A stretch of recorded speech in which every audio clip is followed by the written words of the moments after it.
Okay, and we should be live. Yep, we're all set to go. Yay! Hello, everyone. Once the chat gets in order. So we're still item hunting. Oh, actually, no. Last time we managed to acquire the Master Sword. We crossed through the desert on a wolf with no name, and now It felt good to get out of the rain. exactly. No, you understand. So now we go into quite possibly one of the best dungeons in this game. Well, arguably.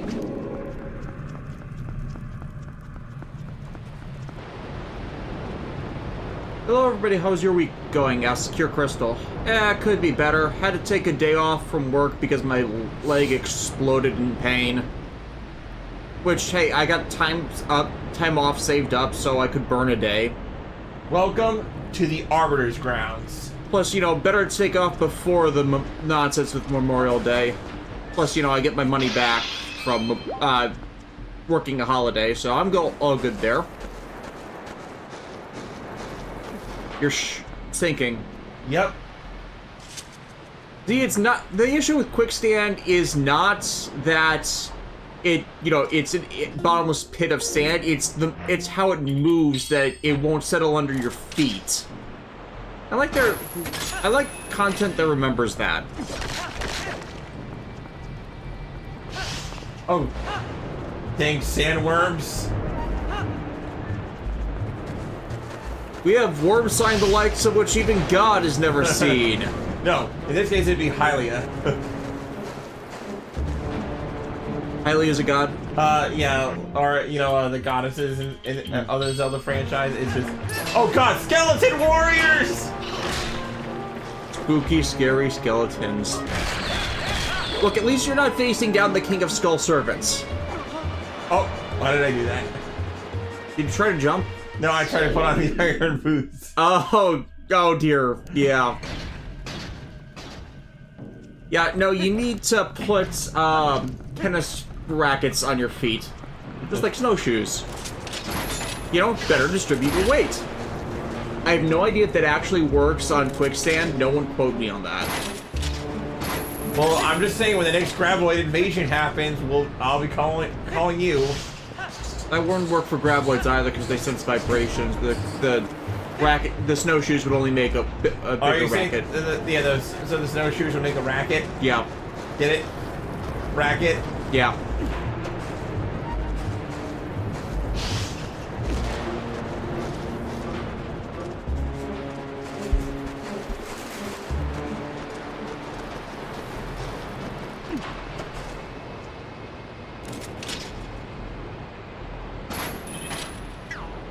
Here, Crystal, hey Des, and Alexis, have you ever noticed that Wang Lu Mei from Gundam Diplo kind of looks like Shirabe from Symphogear? Yeah. Yeah. I wouldn't say it's like the same character design, but merely the same kind of aesthetic. They're not the only ones that have that. Like, Kaguya has that a bit in Code Geass, even though she doesn't have her hair up. It's the twin tail style.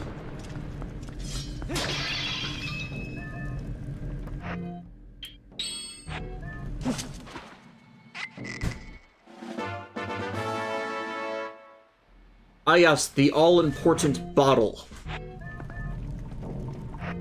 Here.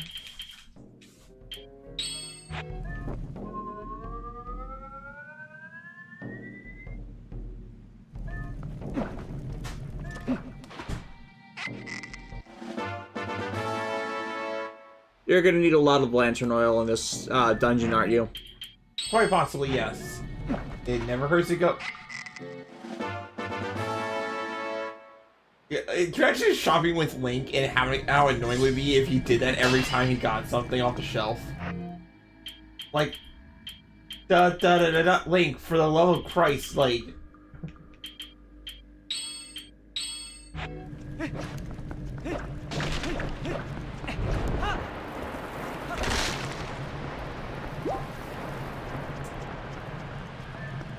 Hey, at least the breaking skulls here is premeditated, because you don't know when they turn into skull warriors. And then there's the scarabs. Oh god, scarabs! Unfortunately, you can't give those to Agatha? Yeah, Agatha. Yeah.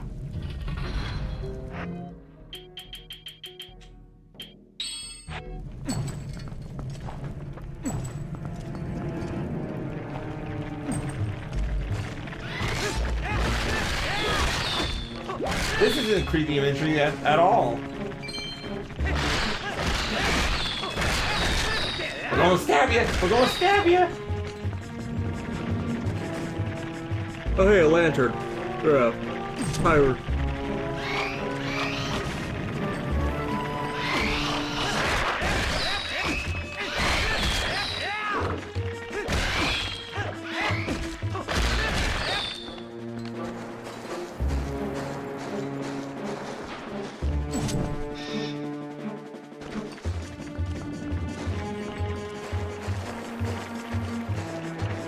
Hey, you ever get that sinking feeling? Some days more than others.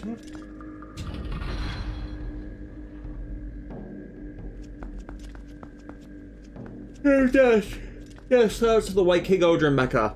King Odra Zero, we're intrigued. Or are you talking about Tarantula Knight? Or Tarantula Knights. Yeah.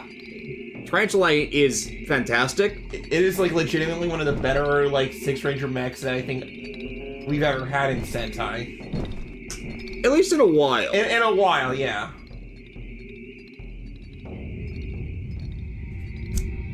Granted, I keep thinking of Tarantula Knights in the way I'm going to customize the mini-claw of it because, you know, I'm going to paint it purple, like Tarantula's colors. Plus, you know, episode 12 was really damn good. It's like 12 for 12. It's been a while since a Sentai has been consistently good that long. Hey, look, a Poe. Nom, nom, nom. Oh, Golden Girl apparently had car trouble.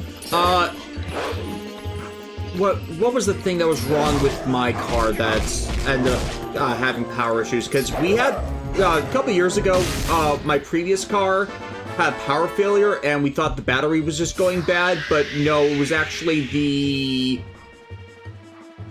not the transmission, because that's related to, drivetrain.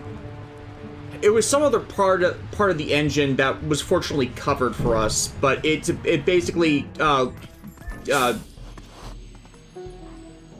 screw it. I'm forgetting what part it is, but I know exactly that experience because the power kept failing whenever the vehicle would be idling because it wasn't transferring correctly from the battery to the engine to the rest of the vehicle.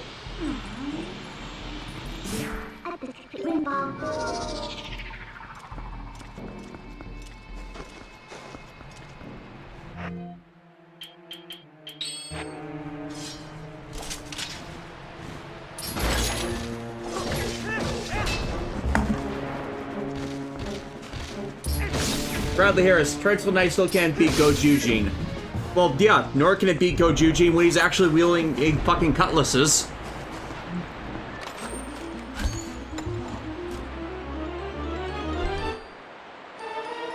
Alternator, yes, that's what failed. Thank you, Terror of Death.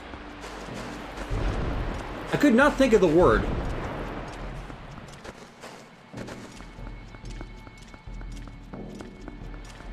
I'm not a car guy, if you guys have not caught that.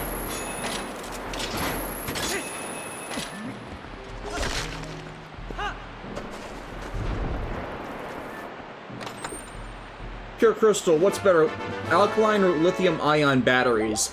Alkaline are a chemical reaction, lithium-ion are charge-based, because lithium can hold a lot of electrical conductance and allows the batteries to be recharged, whereas from the alkaline chemical reaction, it's non-rechargeable. So it depends on what you want them for. If you want rechargeable batteries, lithium-ion.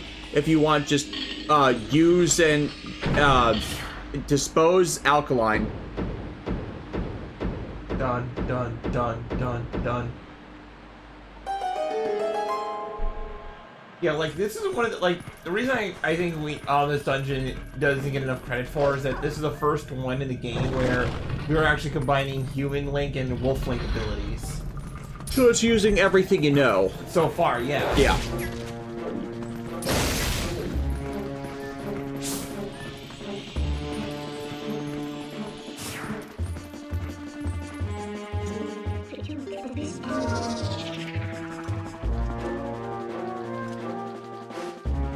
Golden Garo, I'm not going to repeat that theory in chat, but the problem with that is, from the beginning with the Xeno series, the biblical references were a gimmick. Oh snap. Belfos. Oh no. Re-dead. Ah! Ow! And unfortunately, one of the weaker gimmicks of them, so comparing all that to the others was like, no, let's not go there.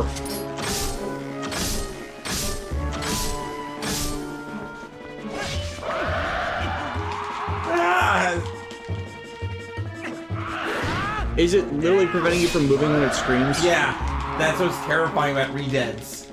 Really? Hey, the Wind Waker ones are worse because they like straight up bite you. Pure Crystal is going to a convention in August, but don't know if they should bring their CSM Ixabel because I'm not sure if they're not sure if it's allowed by airport security. For someone who's taken rider belts through plane travel, they're toys, they're allowed, but you capped.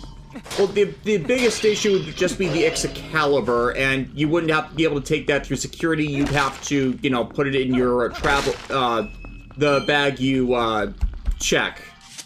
Well, the thing is about the Ixabel is that you can always just say that it's for exercise.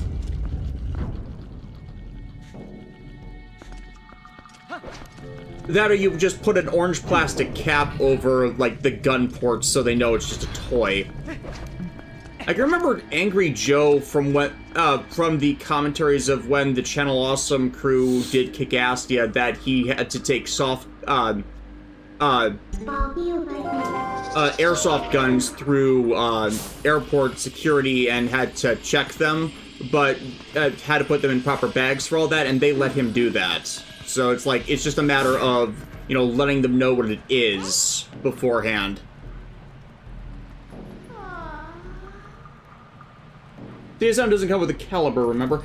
Was not aware of that. I have not looked into the Kiva CSMs at all, so then no, you're completely fine.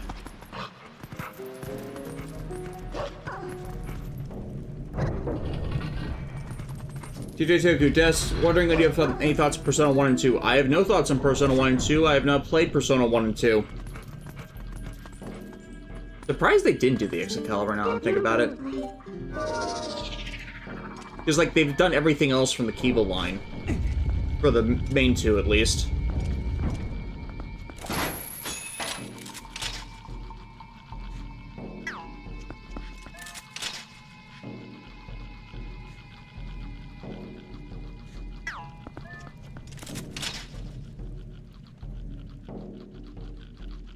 Grappling hook! Whee! Rats. Why did it have to be rats? Rodents of unusual size? I don't think they exist.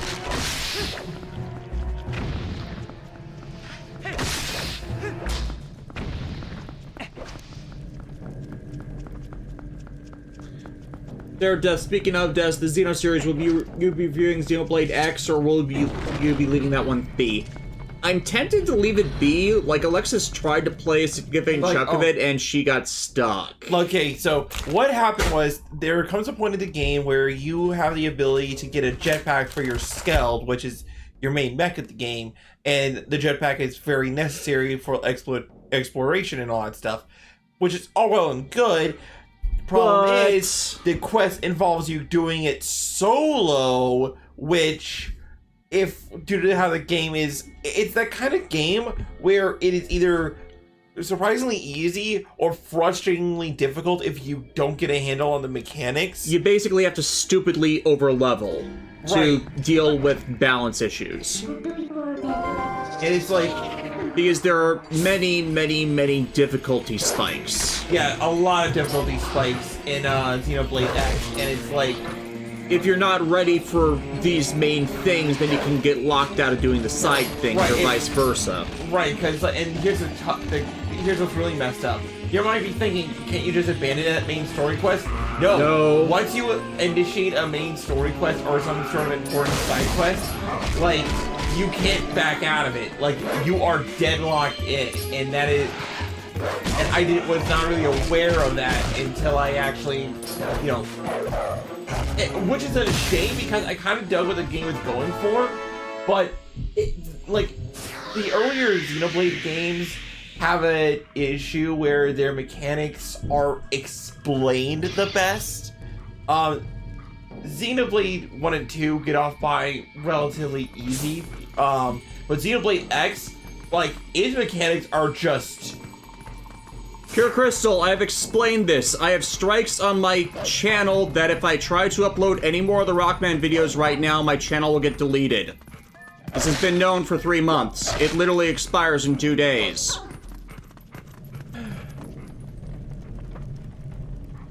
In fact, you asked this question 2 months ago.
DJ Togu is asking how far into the game are we?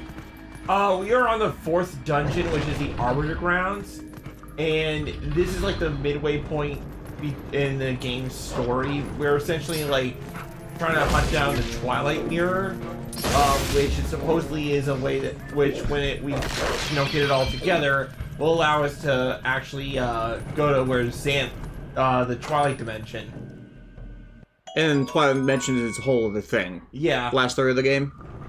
Yeah, it's like the, when we get to the Twilight Realm, that's the signifier that we're truly in the end game, because then we're basically on Xanth's home turf, you know? Yeah. We're just twisting into the Twilight Zone. This is a madhouse.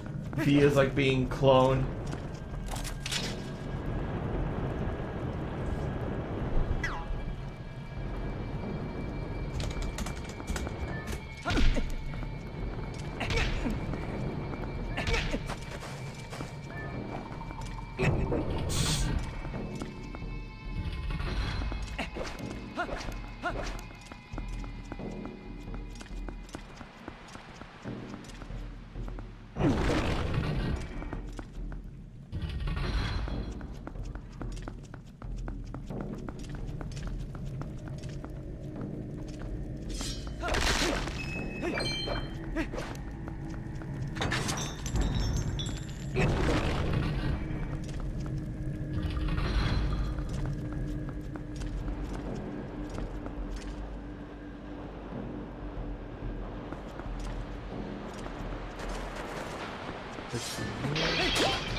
Terror of Death.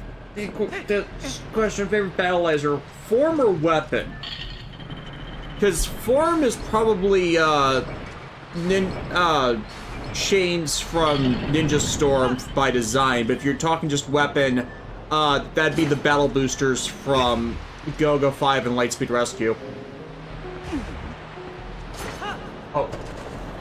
Ah! Derp.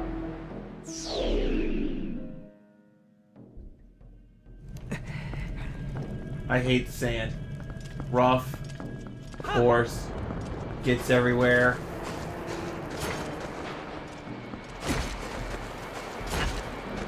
Chainsword Kaijin, when you get around to it, we'll be able to talk about Gal Gaigar. That will be a Super Robot Wars T Mecha Series discussion because it's in that game. Pure Crystal, if you guys were to stream a Metroid game, which one of you should do it? We actually did a Metroid stream back in like 2016, 2017 of Metroid Prime, and I bought the remaster for Stream Fodder.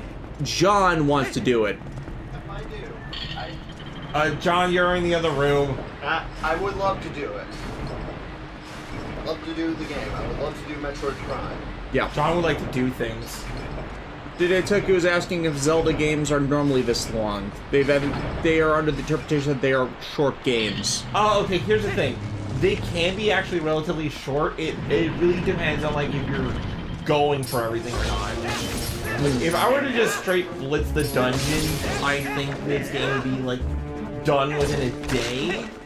But due to the nature of us streaming this weekly and stuff, it doesn't, it seems longer than it actually is. Yeah. It's like, this would be like hour 14-ish. Yeah. By the end of this session. So it's like, it'd be a long day, but it'd be a day. Right. And also, keep in mind, I have not played this game in quite some time, so, I mean, like, when we first started these streams, so...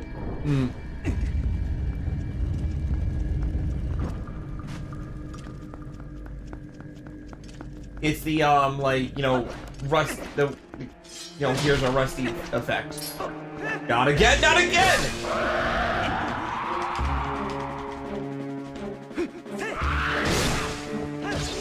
You're shaking in your elf boots. Why weren't you at elf practice? This thing kept screaming at me.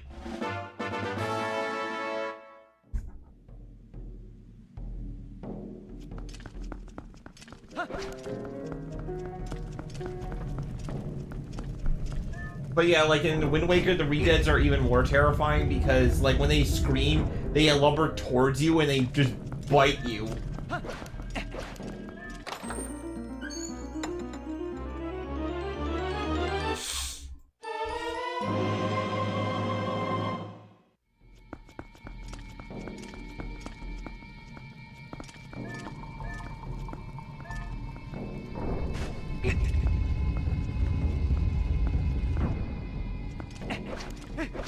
Pure Crystal, what's your view on gag comedy animes like Pop Team Epic and Nichijou My Ordinary Life? They're harmless. Like, Pop Team Epic is not my brand of comedy, so I'm not a fan of it, but it is Alexis's wheelhouse. Yeah, I thrive in its chaos. And I can tell that, like, unlike, Pop Team Epic's and Nichijou's humor is legitimate humor and stuff. It may not be everybody's cup of tea, but it really is actually funny. Like the jokes are actually well structured. Not all of them land, but there's like significant punchlines there. I mean, Nichijou has a scene where a person just like randomly suplexes a deer for some reason. Toku, did you guys see the new trailer for the new Spider-Man game? I did not, but I know Yuri Lowenthal is excited because he posted a picture of himself on Twitter wearing the black Spider-Man shirt. I honestly think he's a really good Spider-Man. And people have pointed out that, like, in the trailer, he sounds like what an adult thinks an edgy edgelord sounds like. If that makes any sense, like... I mean, considering he's played several edgy edgelords. Right, like, it's the case of... Like, I love Haseo, but he has his moments.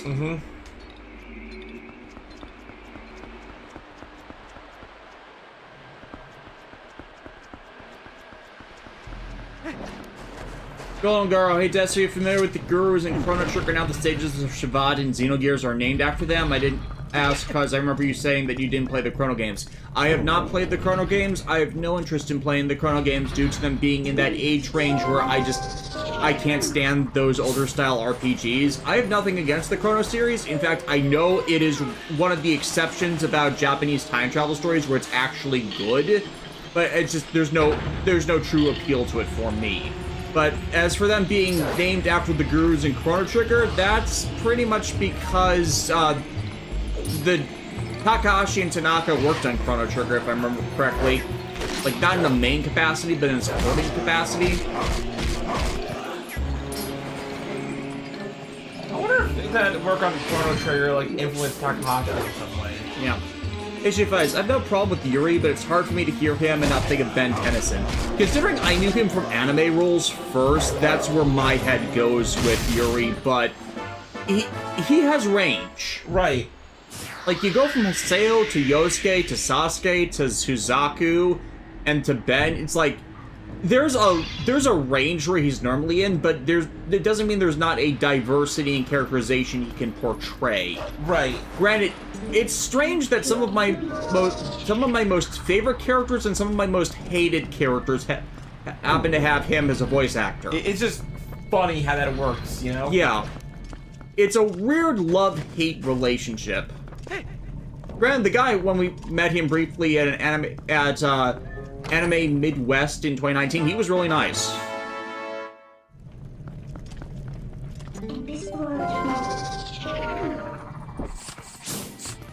Ghost rats! Ghost rodents of unusual size? I don't think they exist. Ah, help! Help! Ew. At first those were jellyfish or something. Why would they be jellyfish, Sean? We're in the desert! Use your brain cell! Fantasy world, anything can happen. No, even in a fantasy world there's logic! Alexis, Pokemon. Oh, are you saying that they're jellyfish in the Pokemon desert now? Yes! What jellyfish live in the desert? I ask of you! Do you not remember? Region Variant Tentacles. No, that doesn't even live in the desert.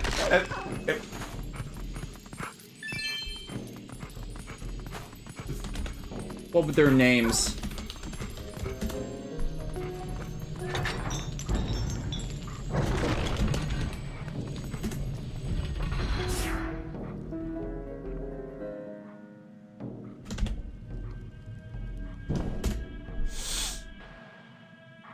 Yeah, toad schools. Brown grass. I found a few of them in the Paldean deserts. So there. That is the one. That is the one. All right. Listen, young man. I'm older than you. Silence, youngin. Bradley Harris, I have the same love-hate relationship with Bryce Papenbrook. Unlike you, I feel like Bryce has little range with his performances. I agree. Okay, I have nothing against Bryce Papenbrook, but I generally hate most of the characters he has played, and he plays them almost entirely the same way. He does not have his father's range. No, he doesn't. Like, here's the thing. He's always given, like, really emotional roles that require emotional range and cadence. My two biggest examples of how Bryce Papenbrook cannot... He can't deliver. He can't deliver was Caesar Zeppeli in JoJo's Bizarre Adventure and Shiro Emiya in the Fate series. Both, like, they sound flat, like flat soda. You know what I mean? And you can add Shugo onto that, and how people like him as Kirito in Sao. Granted, people who like Sao have taste issues to begin with, since it's mid at best, but. They're not deserving of a poor performance there either. And it's like, Bob Papenbrook, you think he sounds the same in everything, but there are little differences in cadence and quirk. Like, I wouldn't confuse Leos from Dot Hack with Rito Revolto from Power Rangers and whatnot. It's like it's clearly the same voice, but he is definitely giving a different performance. We don't hear that as much with Bryce Papenbrook. Like, if you listen to his role as Caesar Zeppeli, like, it sounds like he's doing his normal voice, but with a slight accent. Like, yeah. Like, it's not really convincing.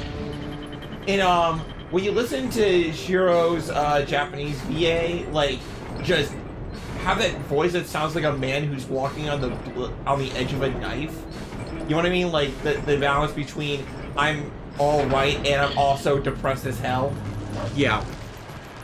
The kind of voice where you're one step away from going actually crazy and you don't realize that this person is actually a controlled form of insane. Yeah.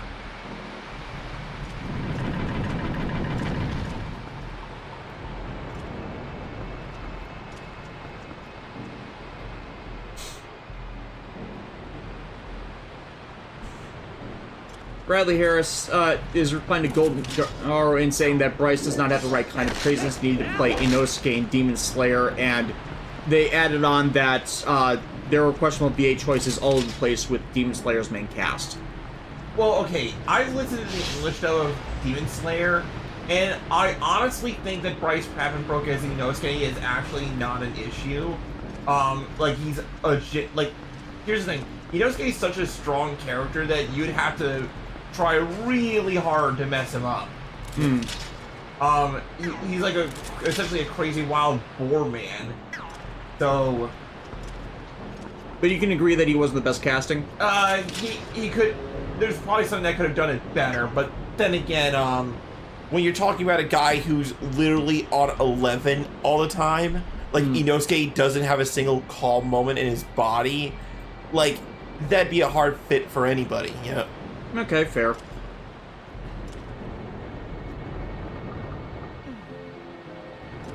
Like, at the end of the day, when it comes to English dubs, I try to give each role, like, the fairest shake possible. Or, like, you know, each one, the fairest shake, because, like, you know, when you're doing it in Japanese, it, of course, it's going to sound better and more natural because, well, that's, like, that's the native language, you know what I mean?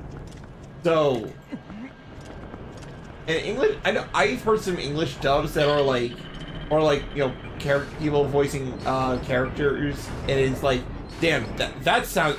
They did not need to go that hard. Actually, like in the game Arknights, the mobile game that I play, they actually started adding like various English voices for characters and stuff, right? And some of them actually have like authentic accents for the region that character would be in the game. So like if somebody has like a Polish accent, they have, or like would have a Polish accent, they have a Polish accent. You know, and an Italian and so forth. Attention to detail. Yeah. It matters.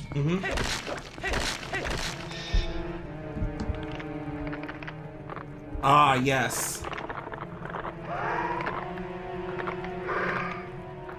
Stalfos. Skeleton warriors! You know, I'm surprised I've never okay, we did it a few times when we were doing the dual book stuff, but I'm surprised I never actually built a tangible Skull Servant deck. Those things don't always win, but they're fun.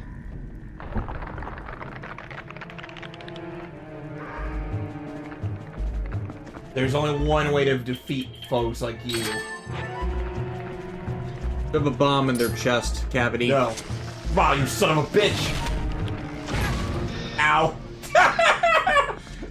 It worked!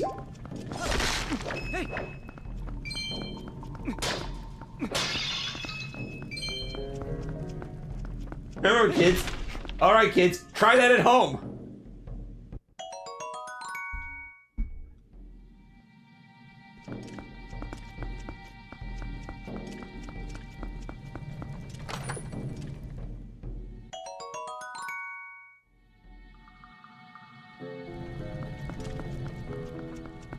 AJ Fies, oh yeah, back to Pokemon a sec. We're finally getting the home integration for Scarlet Violet on the 30th. Yay.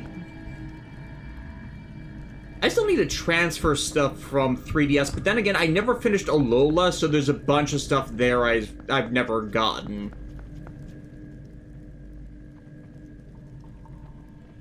Didn't complete the extra sections of Gen 8 stuff either.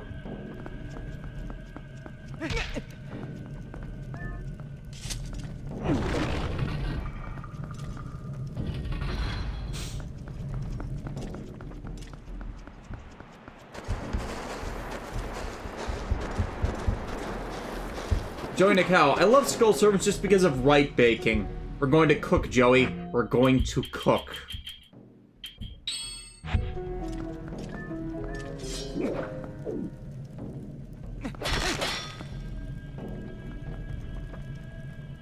So do you have to light those on fire?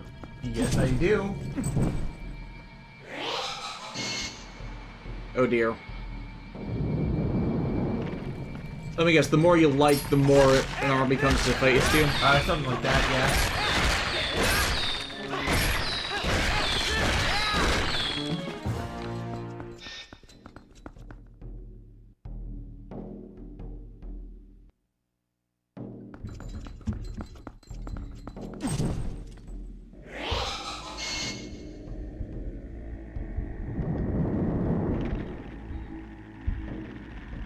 That's right. I remember now. Let me guess, if you do the order wrong, it summons more of them. You'll see.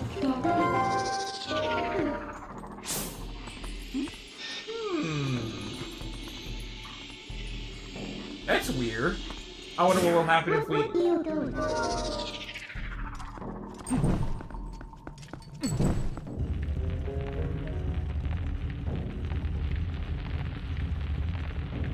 Secret door, secret door, secret door, secret door!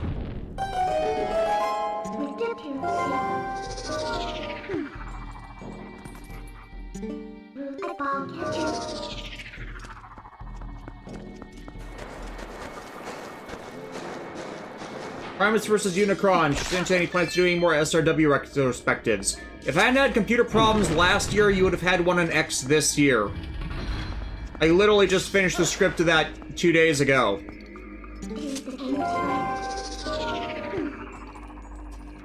Like, they're in the works. We just keep suffering delays. I am sick of explaining this. Oh, crap.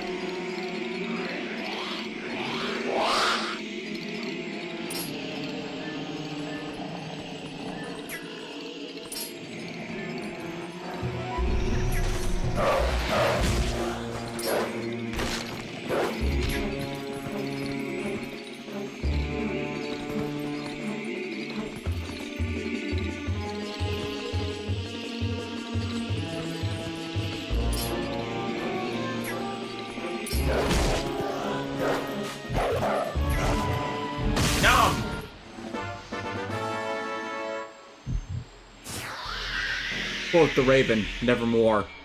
Nevermore. Nevermore. Why, you little...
Open sesame seed bun.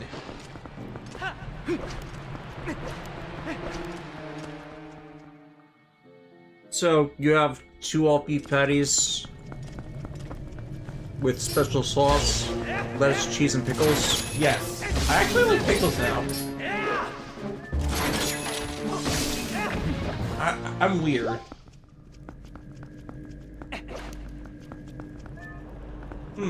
Okay, it's funny. The chest for the big key is right there, but we can't get it.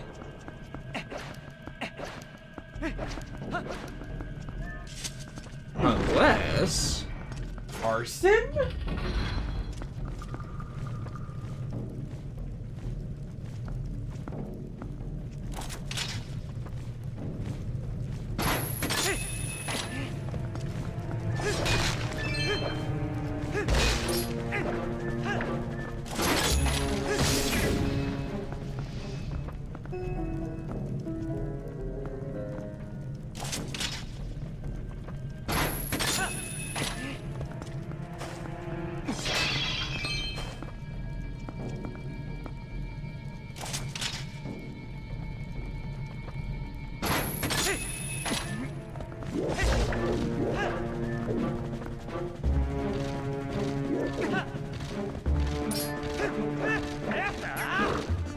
Air of Death. Yes, question, have you and Alexis and John watched any of the Space Battleship Yamato 2199 sequel series yet?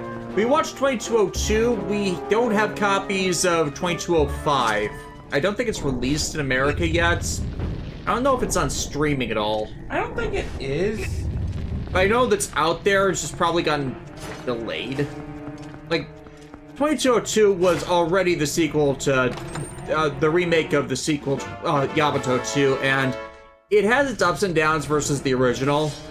But, like, I think it still ends as strongly as, like, the original did. Yeah.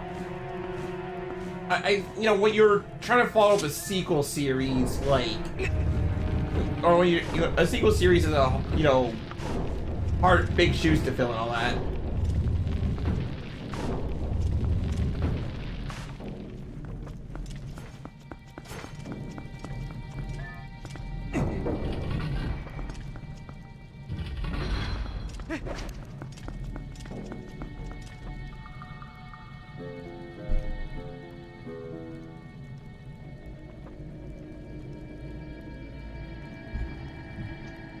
Ah, okay.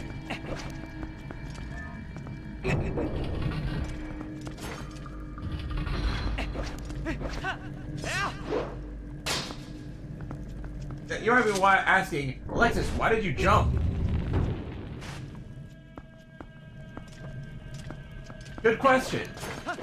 Anyways, Here's Wonderwall.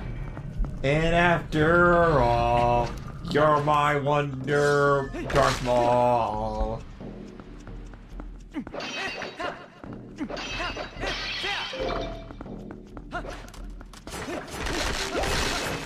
Hey, by the way, you should be proud of me right now. I have not made a singular pun since we've, like, entered this dungeon. Because you know I want to.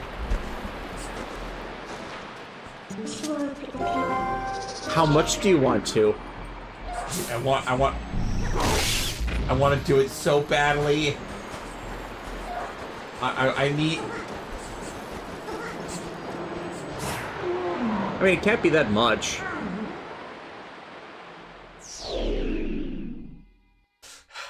Breaking out of the hives. It must only be a smallish medium amount. That's it. That's it. You're dead. You're dead. You're dead. How dare you? Why must you do this?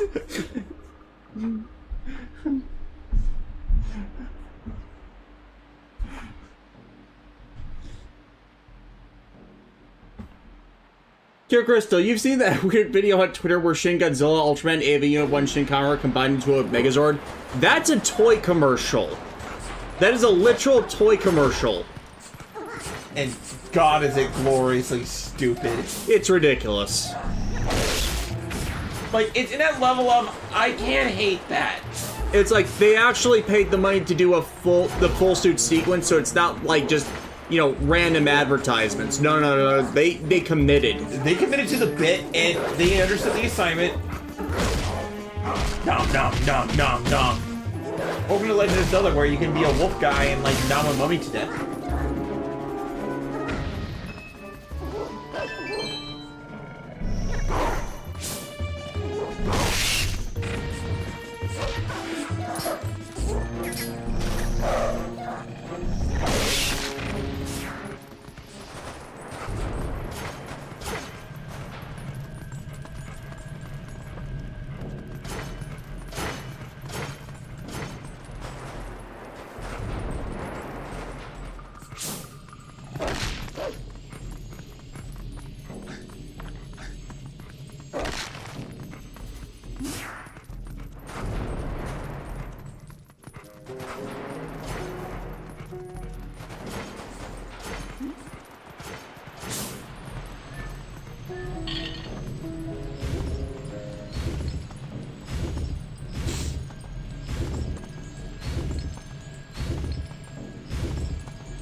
Wizard of Wonders, do you know that Amazon was trying to make a platform where you could make money off of fanfiction?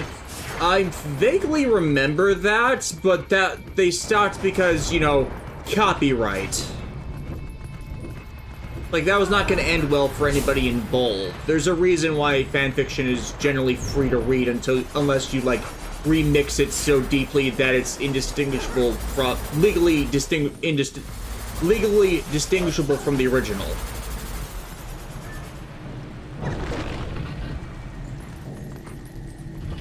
Also, that's what we have Patreon for now.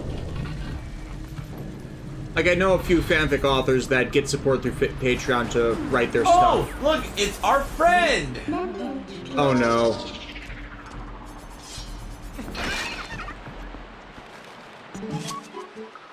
Those abominations against nature. Free at last! Gracious, you're that nice fellow who helped me out the other day. How nice to see you again. But now that we found each other again, let's stick together for a bit. I'll be right with you, so if you want to walk around, just let me know. Every time you look at it, it gets worse. It like festers in the psyche of your mind and like just drives you to madness.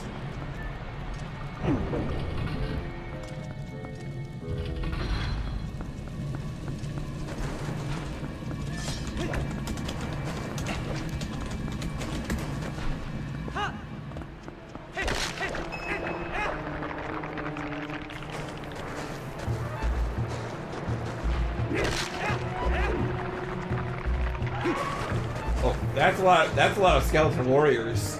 Yeah. Okay, going back to this. HJ5 is on the Shin Combiner. It's basically a robot of everything I know loves except for Thunderbirds, and then he additionally comments, I think that I know worked on something Thunderbirds related. Yes, he did. I just checked, and he apparently worked on the digital effects remaster of the original Thunderbird series. That's pretty baller. And also the remaster of the Japanese Thunderbird series. Talk about an influential show when you think about it, right? No, I mean, like, imagine a world where Thunderbirds never happened, you know? Super Marionation!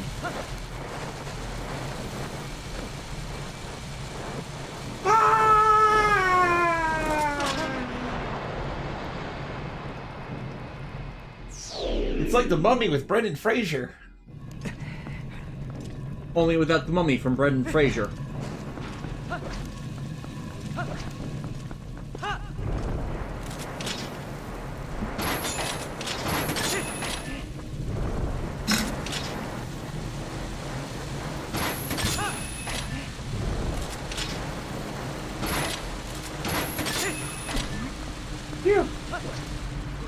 Where do the bugs keep popping out from? They seem like they're spawning off of Link's body. No, they're coming from the ground. It's just the animation.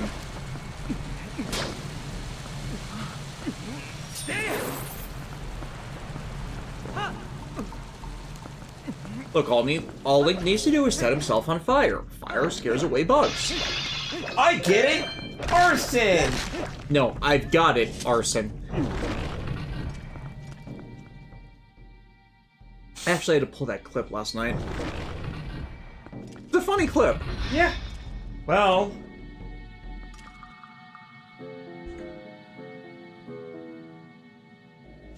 Huh.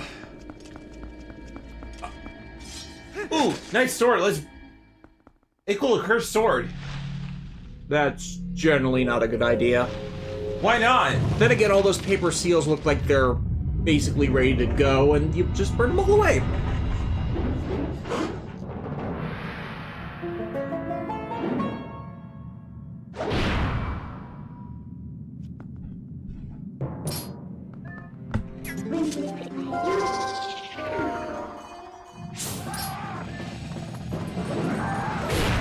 Just about to ask who is the shining sword.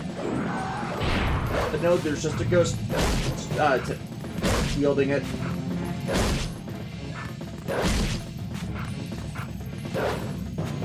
Yep, this is the death sword.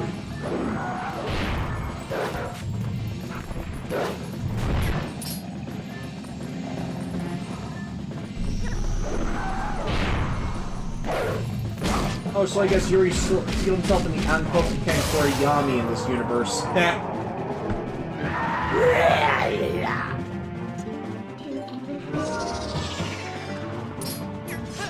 Now you're my turf, son.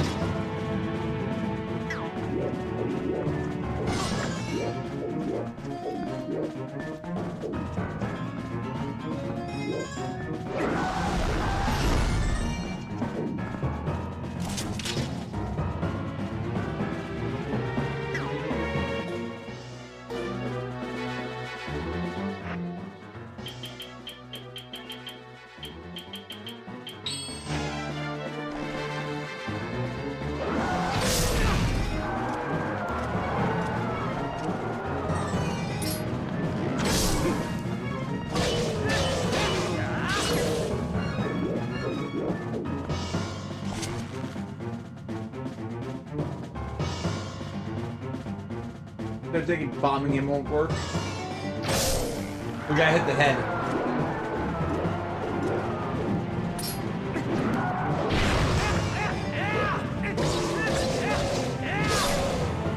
Oh no, my undead brain, my one weakness. Wait. This is a stand battle.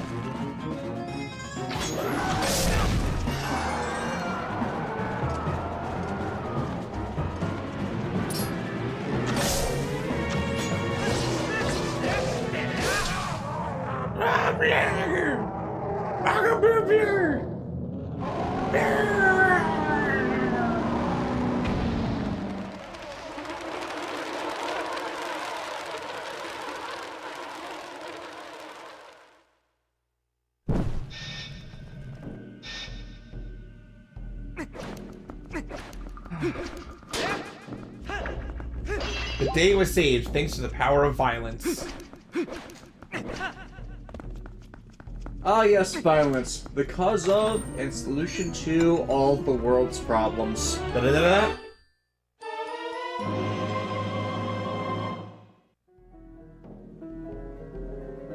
Meteor Storm Punisher.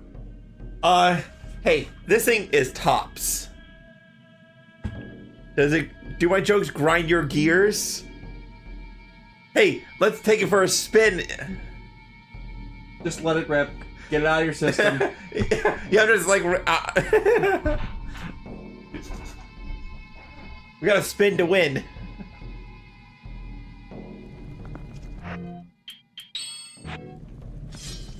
Alright, time to pick up some ladies. Aw, yeah. Unfortunately, chicks dig the magic carpet, not the... Oh, come on! The local Beyblade. Hey, you don't know? Do you have a magic carpet? You can show them the world. And then Disney comes out and copyright strikes. Oh, stop popping in and out like a ghost. What do you mean, like? Alexis, I've been dead for 20 years. And shut up, you ghost. Cryedge in the chat. You spin me right round, baby. Right round like a record made.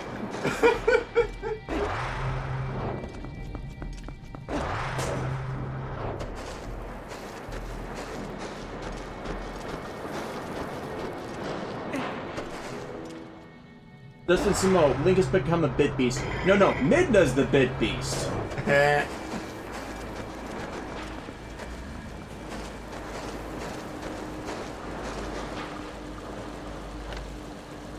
Trying for which way to go? I know where to go.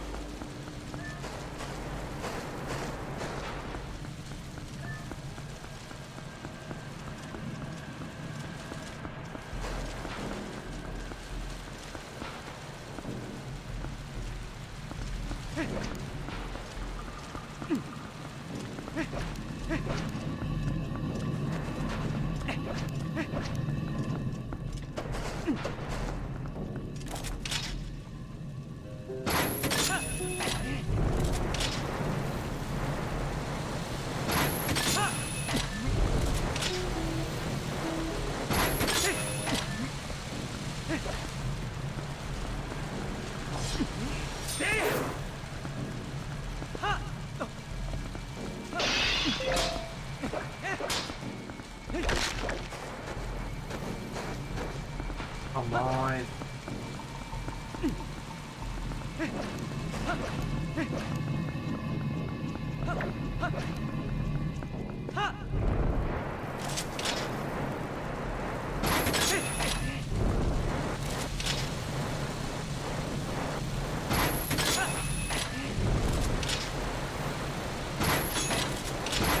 Link's gonna need therapy after all this.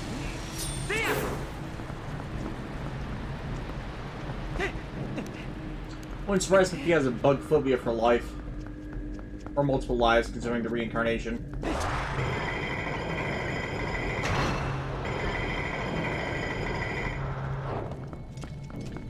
Let it rip. The guidebook specifically lists this chamber as Spitter's Paradise. I hope not, there's not enough stain.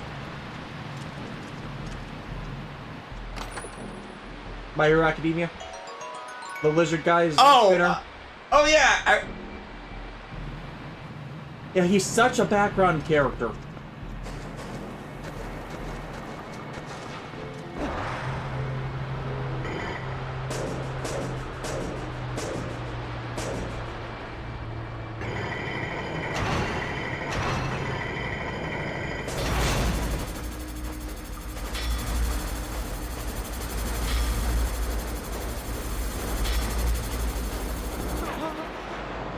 Blur. Stupid spikes.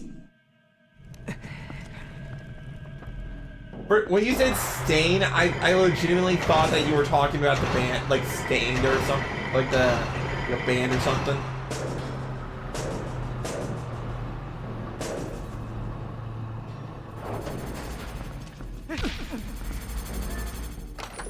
Did you just trip over the chest? Shut up.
Don't you just love exploding skeletons?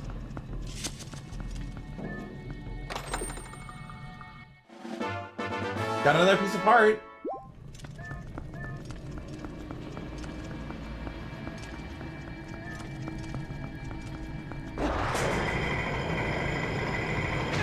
Ow. Yeah, I should have gone the other way around. Well, now I know. Knowing is half the battle. G.I. Link.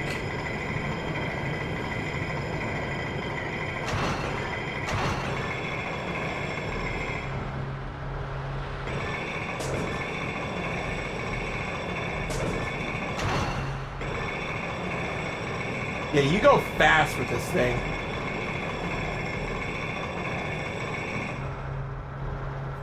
Probably helps building up the momentum.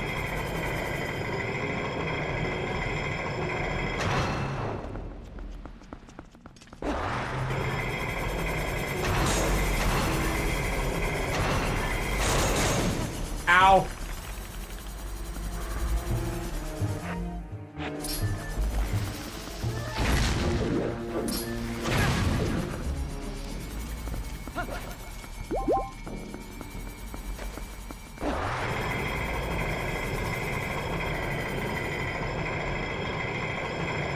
Okay, I opened the door, so I kind of guilty of this.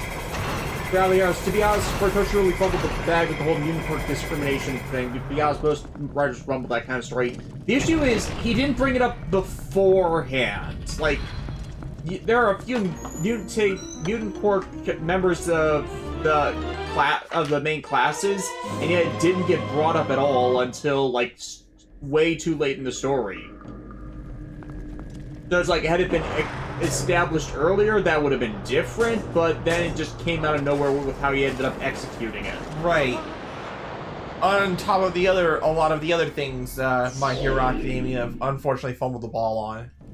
And so part of me blames Horikoshi, but part of me also thinks that maybe he is truly suffering a lot of burnout, and like he's not getting appropriate time to rest. You know what? It's basically what happened with Type Kubo all over again. Unfortunately, I think that a lot of Horikoshi's problems are just compoundings of errors from earlier material. Now that we thought of it, it's a bunch of stuff we didn't think were problems because we weren't looking at it in the right way, and then the more he focused on the things he shouldn't have or didn't do well early on, kept compounding what he tried to do later. That's fair. Like everything with Bakugo early on makes him think like he's going to be a scumbag throughout the series, and then just Horikoshi admits, oh no, I picked him wrong early in the story, and this is how he's really supposed to be, and it's not connecting because people got it ingrained to him that Bakugo's characterization makes him too much of a jerk.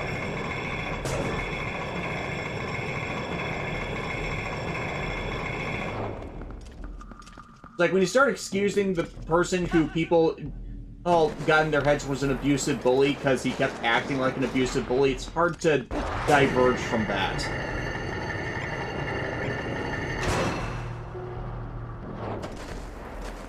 Kind of like, you know, the people who believe Sasuke's a selfish asshole because he is a selfish asshole.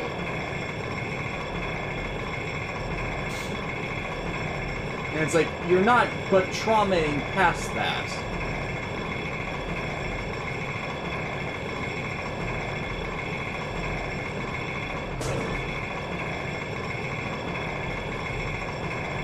Looking for the right ledge.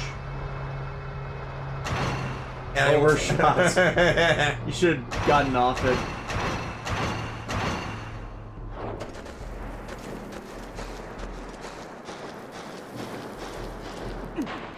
Also, some people have used that Horikoshi's editors might be part of the problem, the same way Type Kubo had problems with his editors that pushed him to burnout, and it's so fair enough, but it's a I think it's like a 50-50 at this point. Like 50% Horikoshi making mistakes early on in the writing that would compound errors later that if not corrected, but also the editors that are forcing him to like we just don't know the full scope of what's going down. yeah.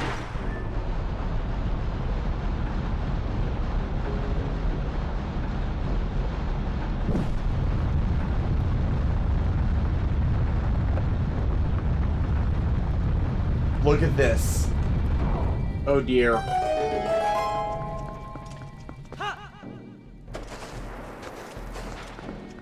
Like, there's a lot of things you can, like, this is what I really like about this dungeon, the atmosphere at play.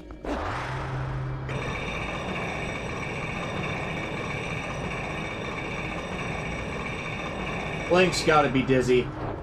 Urgh.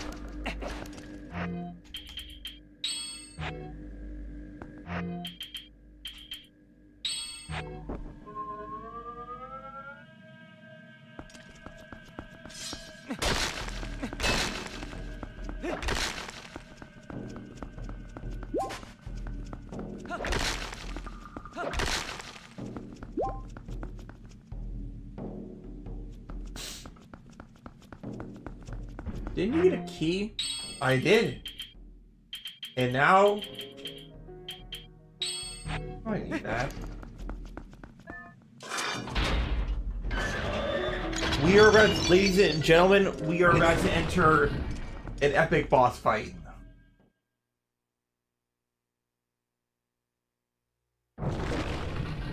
Right, Shinta, have you played Blinks? No, never even heard of it. Everything seems normal. Hill. Skeleton.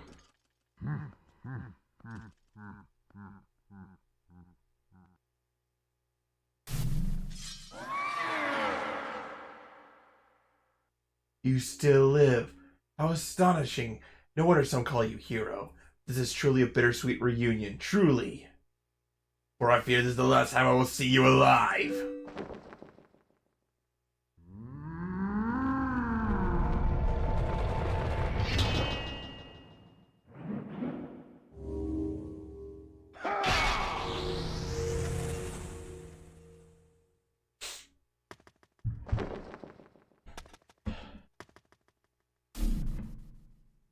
Jonathan Johnson, are you excited for Pokemon Homecoming? First of all, are we not doing phrasing anymore? Guys, I think we're boned. We've entered the bone zone. Seriously, are we not doing phrasing anymore? I don't think that's no Boney's business.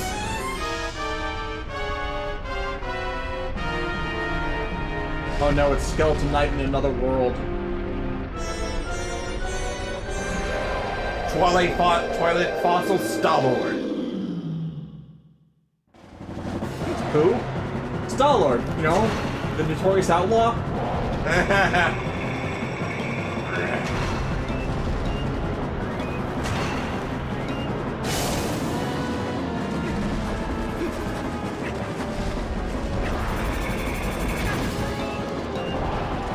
Ow. Basically, you just need to cut his spine. Yeah.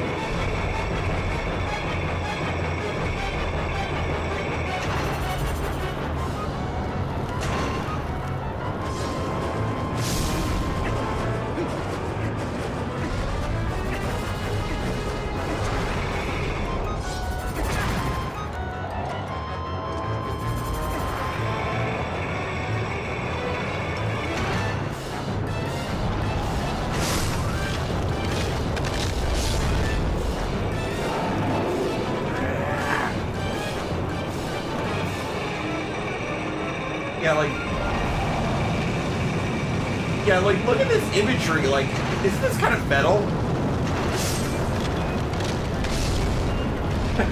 Bradley Harris. Yes, it's just like that old gypsy woman said.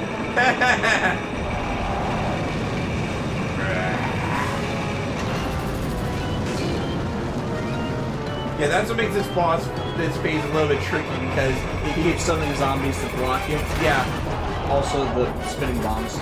or like they're not bombs, but yeah, they're spinning death deals.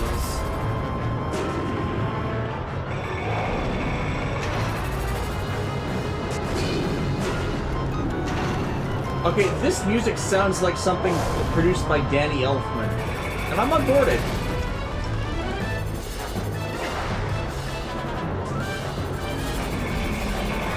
That was close. Yeah.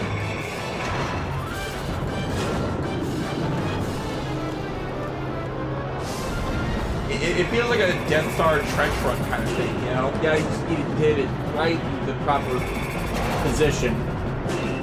Though you unfortunately need to use the force because it's just that small. Yeah.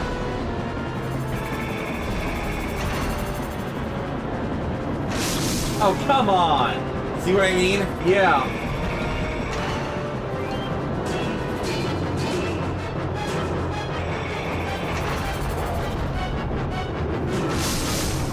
There we go.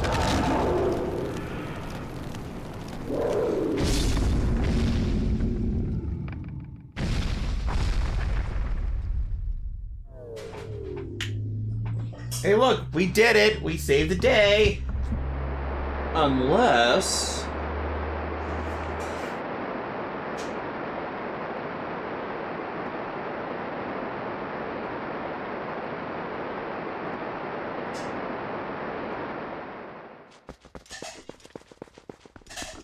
Well, Link's gonna have a bit of a problem dragging that trophy home.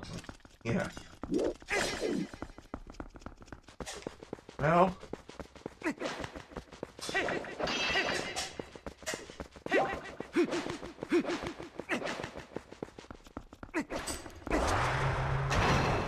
Ah, here we go.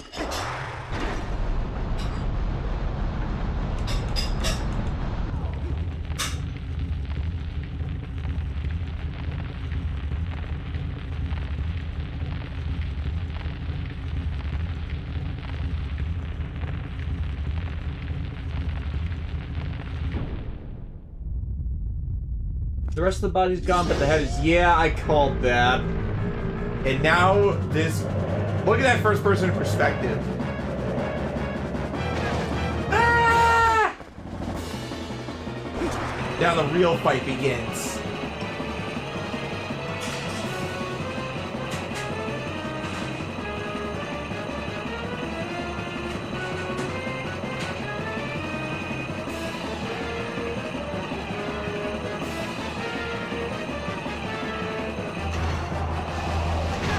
Ow!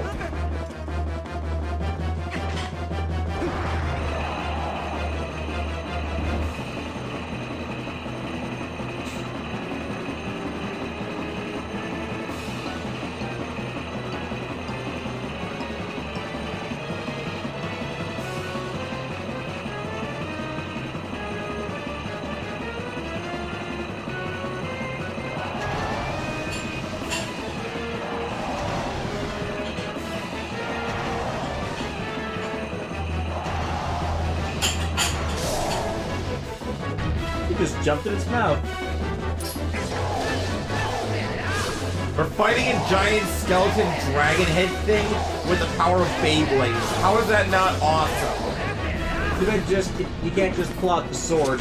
Yeah, but you know how these things work, go. Like, this is a legitimately great boss fight. Fairly challenging, too. Yeah, like, but like, not unreasonably difficult, but like, there's a lot of things to keep track of. A lot of moving pieces. Yeah, and like, see those spinners and stuff? Like, Yeah.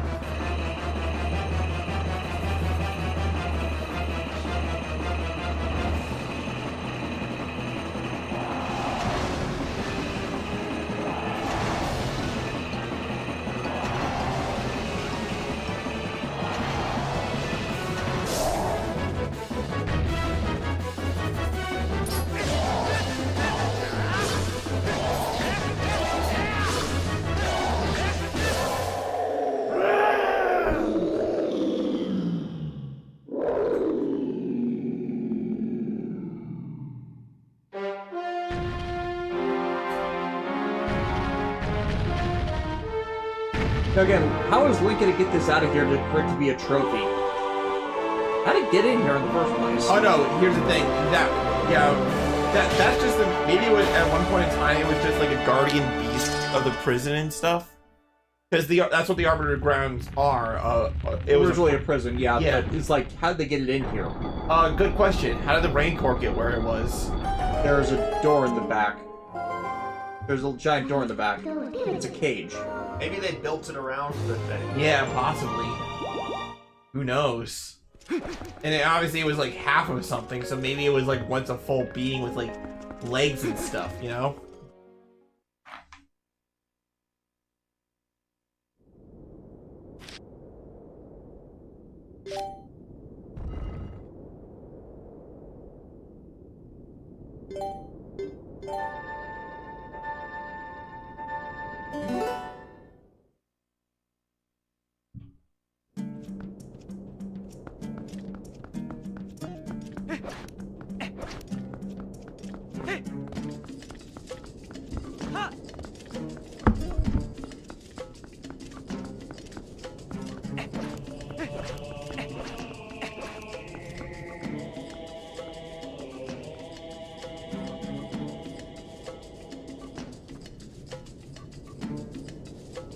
The mirror chamber.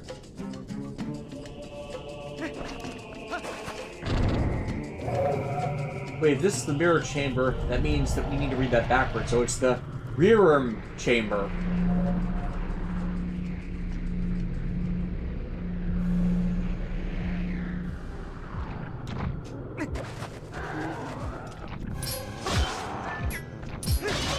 Right, shouldn't you collect the photos of Tail Concerto? Yes.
Yes, ancient Hyrulean Beyblades.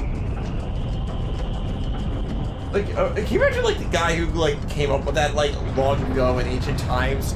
How are we gonna seal away our chamber? Well, you see, we're going to create a gear system, but we're not going to make it look like an obvious gear system. So you can't just plug in one gear.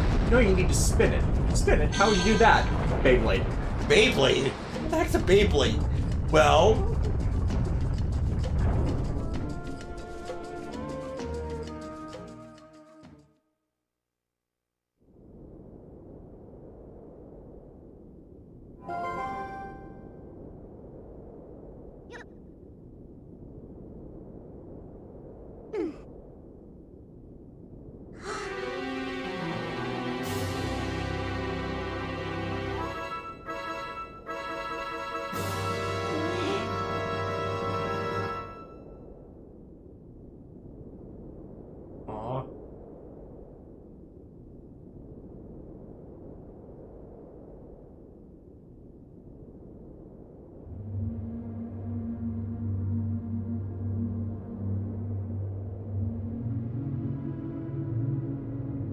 A dark entity lurks in the twilight. It houses an evil power.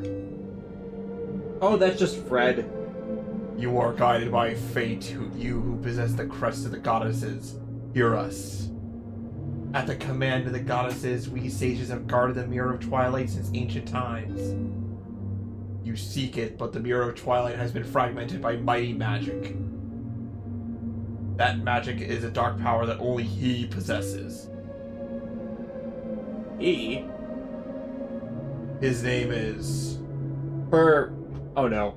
Blah. Ganondorf. Gorendorf? He was a leader of a band of thieves who invaded Hyrule in the hopes of establishing dominion over the sacred realm. He was known as a demon thief, an evil magic wielder, and known for his ruthlessness.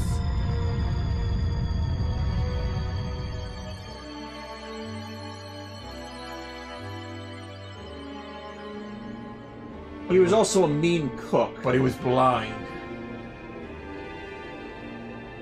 In all of his fury and might, he was blind to any danger, and thus was he exposed.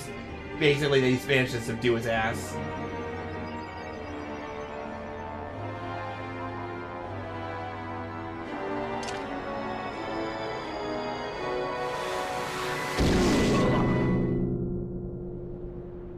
They just straight up stabbed him. Like you do. Yet.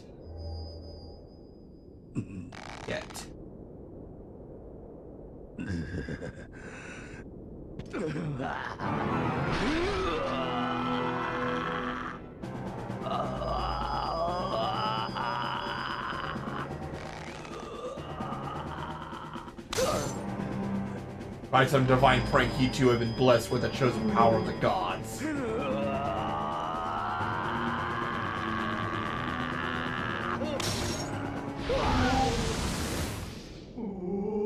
Oh sh!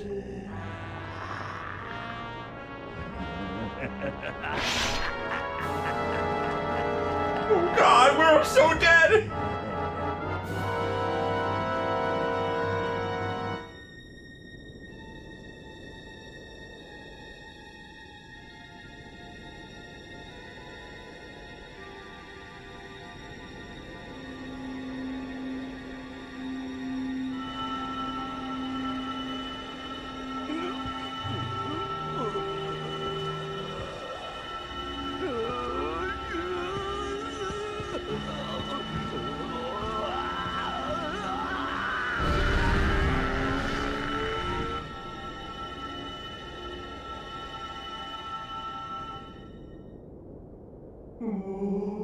Oh god.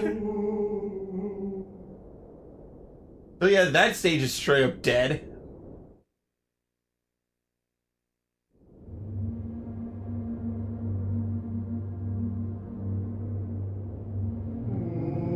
His abiding hatred and lust for power turned into the purest malice. Perhaps that evil power has been passed on to Zant. You're just now figuring out where Zant got his power? It's far too late. Yeah. Only the true leader of the Twilight can utterly destroy the Mirror of Twilight, though Zant could merely break it into pieces. Once broken by magic, the Mirror of Twilight became fragments, which even now lie hidden across the land of Hyrule. Magic must defeat magic. Oh, my package is here. Ah.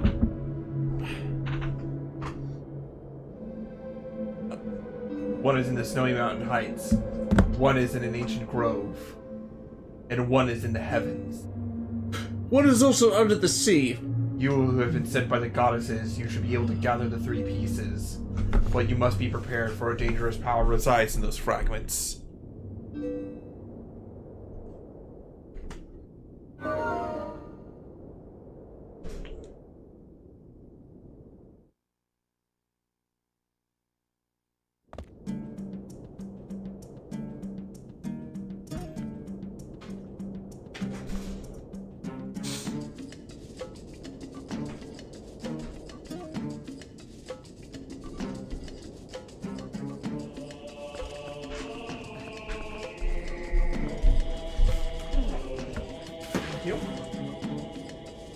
So yeah, we have our next quest, reassembling the Twilight Mirror and heading into the Twilight Realm.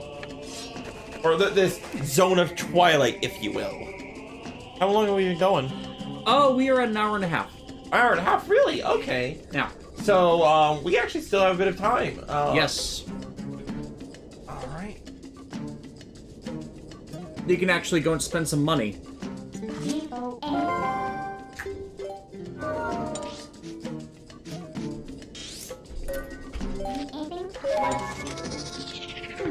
Bradley Harris, I get the impression they had Ganondorf killed the Water Sage because the devs knew everyone hated the Water Temple in Ocarina of Time. But what I like about the Ganondorf's lore here is the idea of the divine prank that, for some reason, this evil man has something that's supposed to be blessed by, like, courageous people. You know what I mean? You know, it's like, why does Ganondorf have a Triforce? Who said he could?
Oh gosh!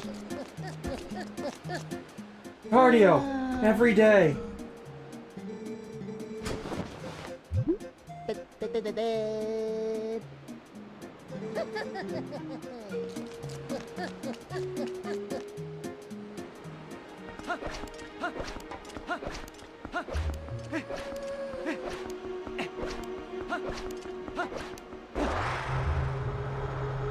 Oh yeah, we're cruising style. You're gonna have to race Epona on that.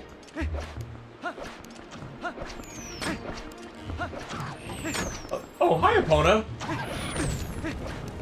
She's offended. You chose a spinning top over me? I'm sorry, girl.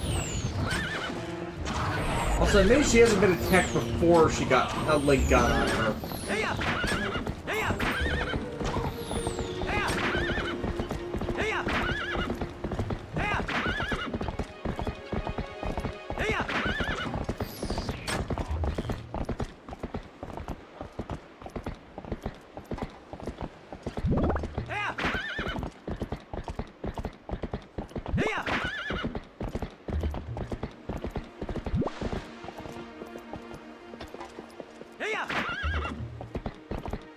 Of course, now we know what they need to do at some point.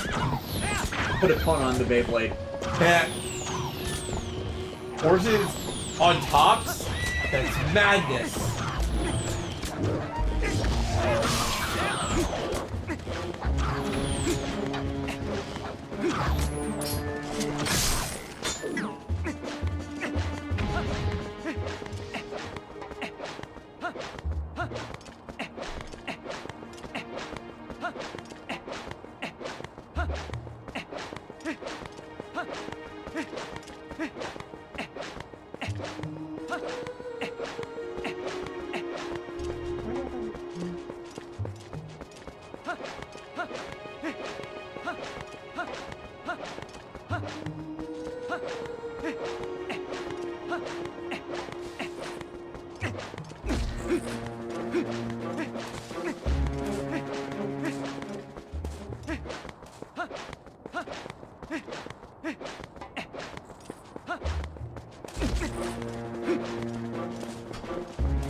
Ah.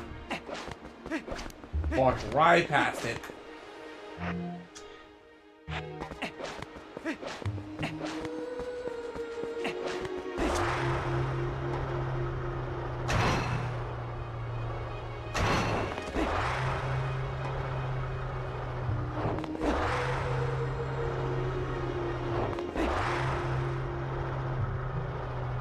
pioneers used to ride these babies for miles.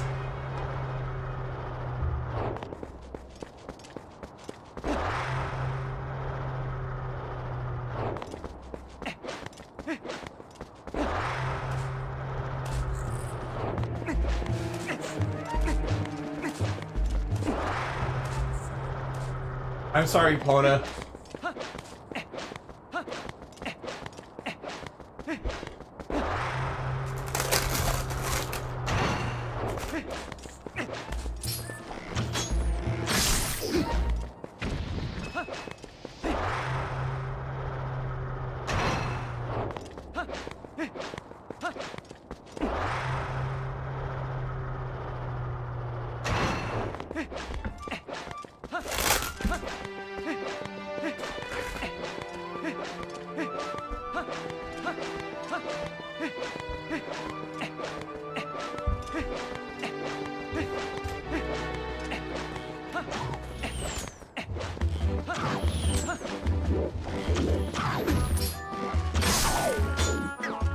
There we go, that's what I was missing. Zangetsu, random question. Ever built an SD gun up for the SD Hero line? Yes.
You're just collecting all the hearts. Mm-hmm.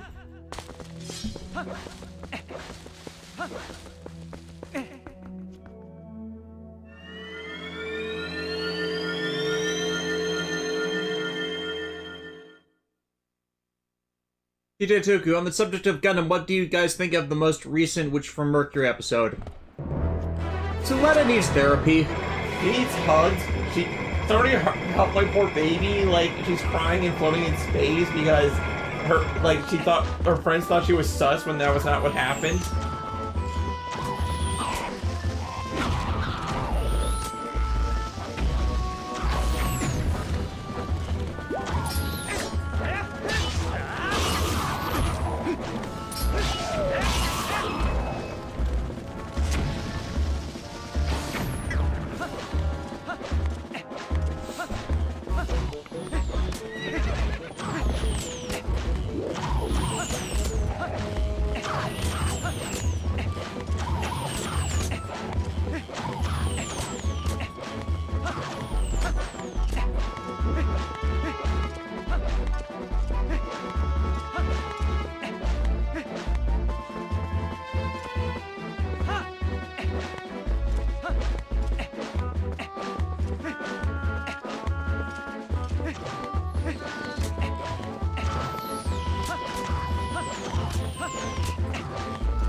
Where you heading?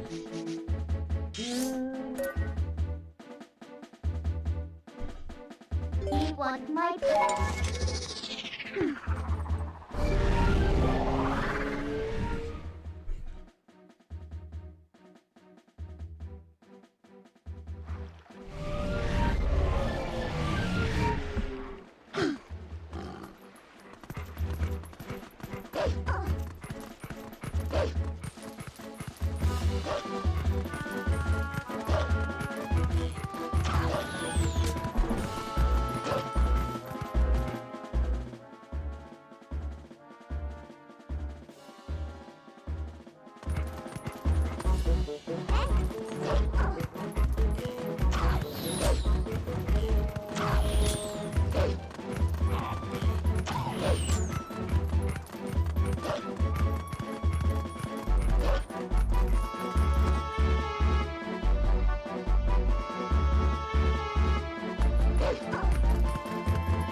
I know where I'm.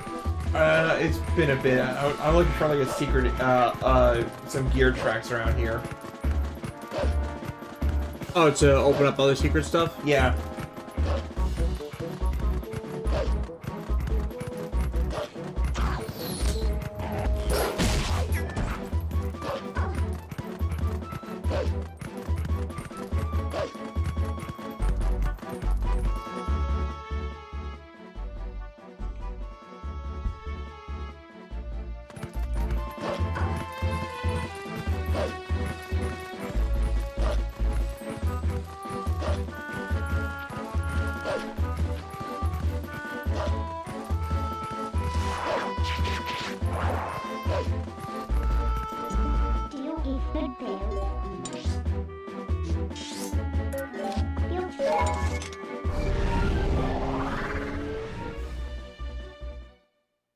Oh yeah, there was that one divot in that one village.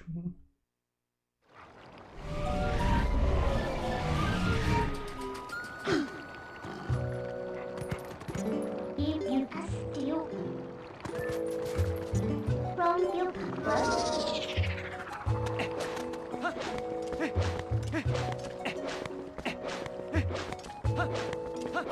Malamart.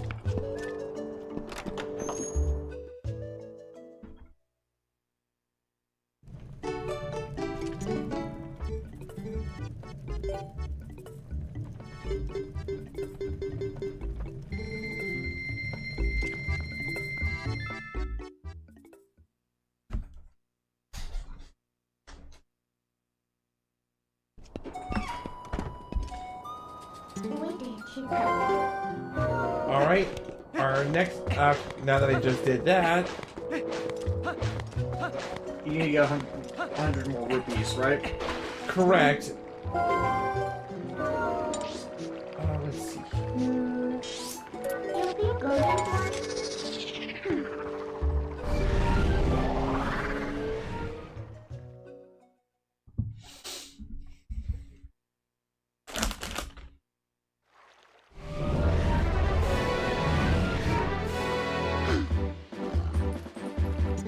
Should be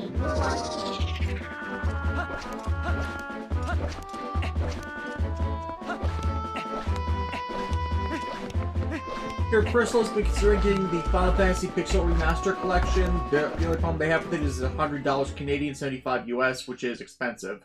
Well, yeah, plus it's a Square Enix remaster, which is likely to mean it's going to have bugs. Well, actually, believe it or not, okay, so I heard with the Pixel remasters, some are better than others. So before you invest in all of them, probably best to like only get maybe like a few of them.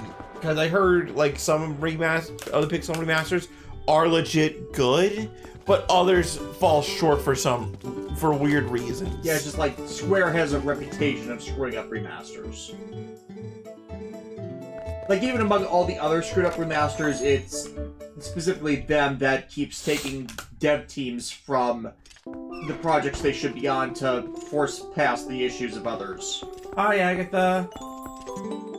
Hello, Bug Goth-Lolly.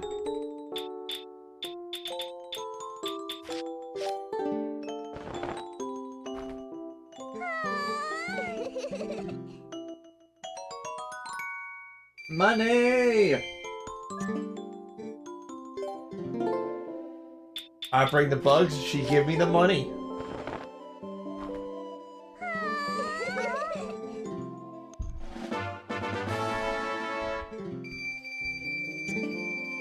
So which bug expands your wallet?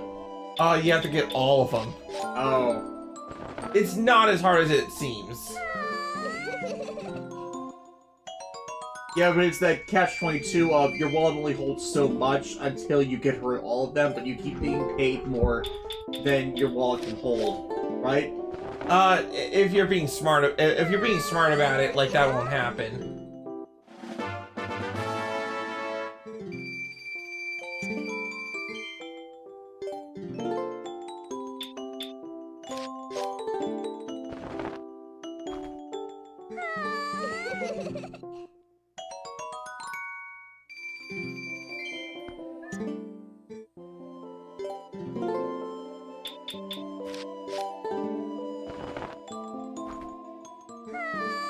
Dear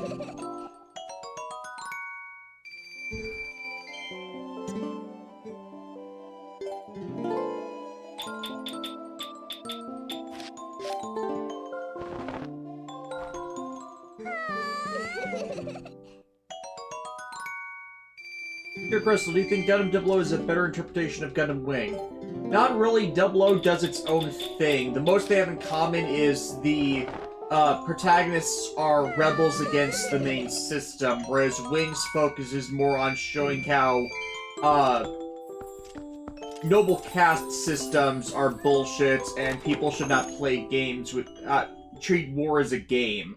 These aren't things that 00 is really addresses, because it's more about you cannot progress as a society if you have to control the people.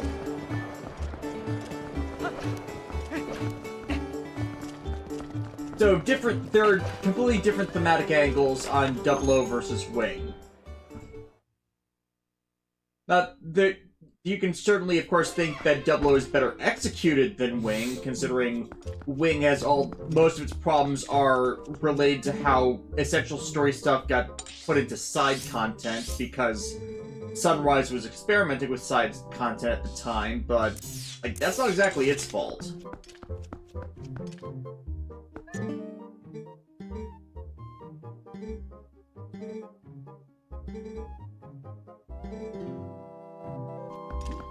Alright, so... You want to spend that money before we go off to another area where you'll get a bunch of more money? Yep.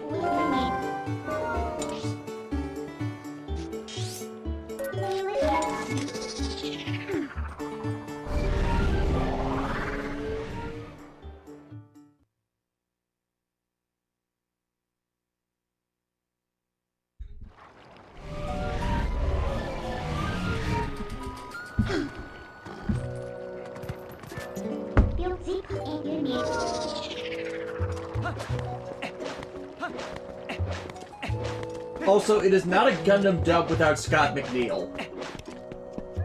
Scott McNeil.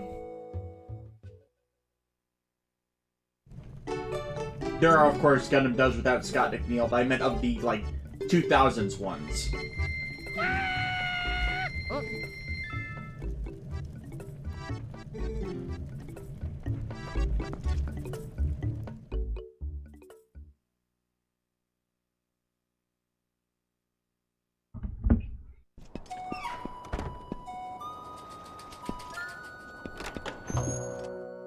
And now you can buy new things? Let's...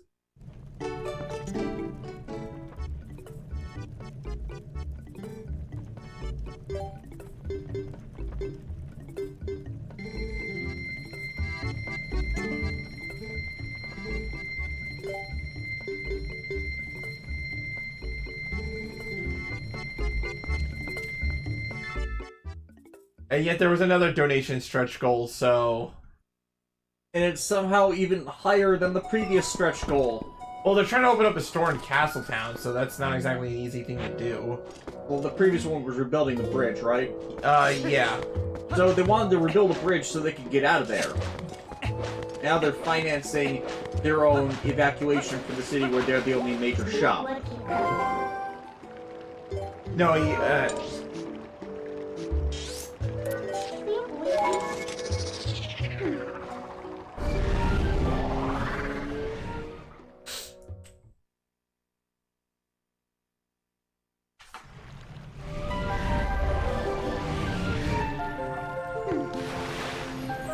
the other Zoras are like, holy shit, a dog! Should we pet it? Can I pet the doggy? No, Minna's like, no, he's my pet. Link turns back to human and there's still a collar on him. She kind of owns me now. I'm not sorry?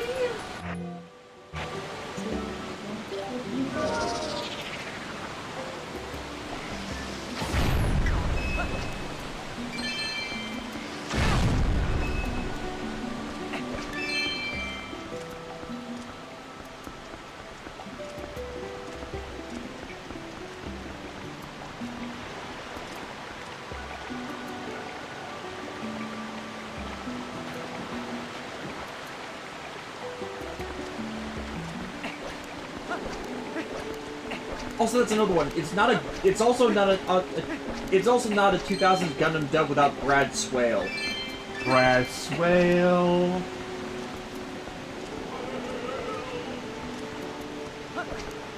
The swaliest of them all.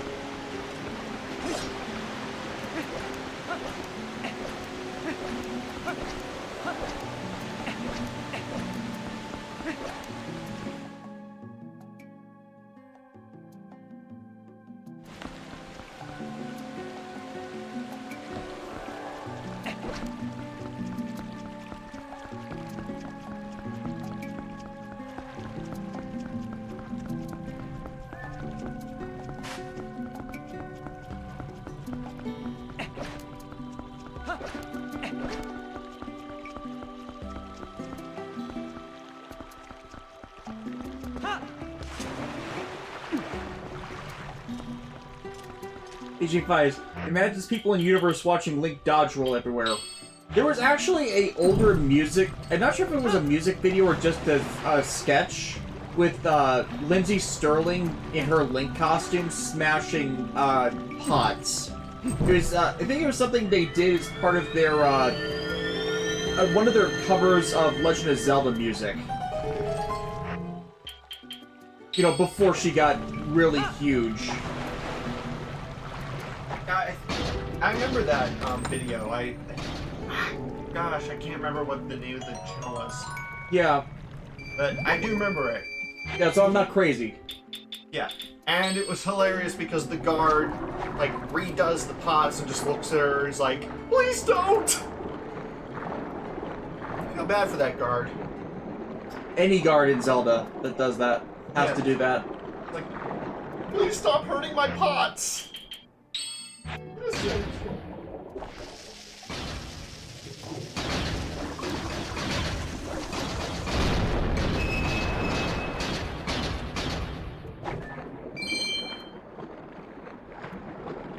I don't think they're gonna like you remodeling their homes. It'll be fine. I'm doing them a service. Extreme Makeover Underwater Edition. No, Extreme Makeover Atlantis Edition. So, for a second there, I thought you were saying an Atlantica version. Because, don't we all... No. Home remodeling is serious business. There is no time for penny fun. No free fun?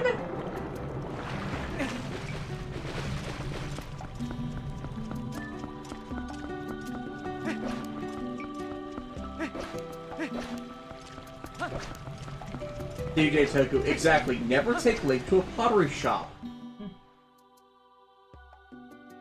Actually, there's a sketch idea. Have Link take a pottery class, and then have him get invested in making this ceramic majestic thing, and then try and smash it.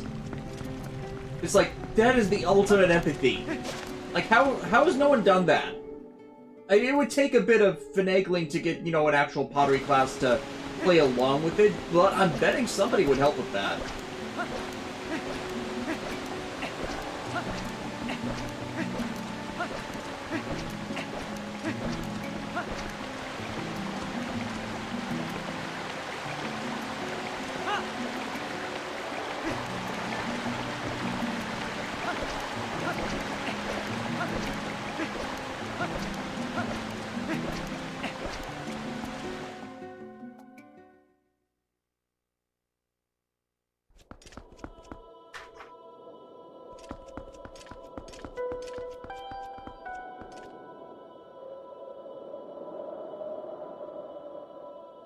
The Snow Peak. Talk about a contrast.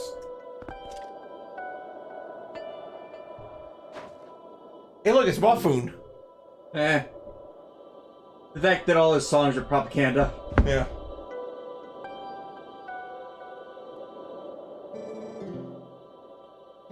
Oh no, it's not Molfun, it's Rita in Molfun cosplay. Molfun is life. We know that Rita would do that. Yeah, they would. Molfun is life. Molfun is eternal. Buy all the Molfun merch. I swear, Toei has been so pro-cult.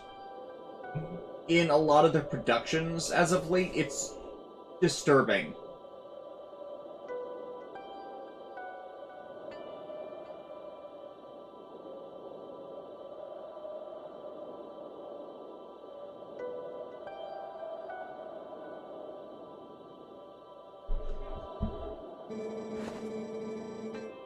Apparently the beast that lives somewhere on this mountain has been seen frequently in Zora's domain. I was curious, so I came and waited, and as they said, a giant appeared. Yeah, it looked like this.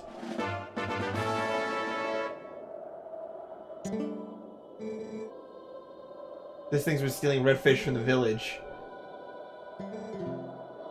Hey, Shipwise, Link walks into a pottery store and there's a crossed-out picture of him next to one of a bowl. Actually, the Mythbusters tested that. A bowl in a china shop would not break everything because it would deliberately try to not knock into the walls or the shelves. Mm-hmm. It would just be a matter of if the aisles are wide enough. Hello there, fish people. Actually, the Mythbusters tested it like a decade ago.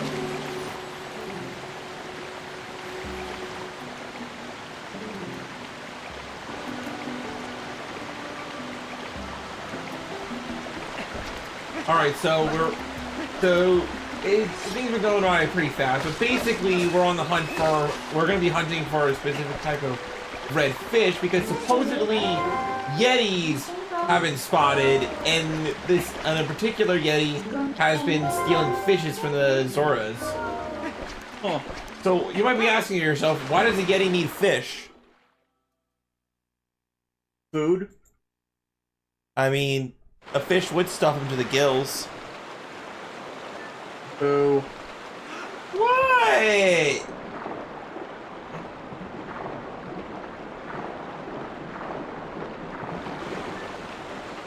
My puns are amazing, you know that.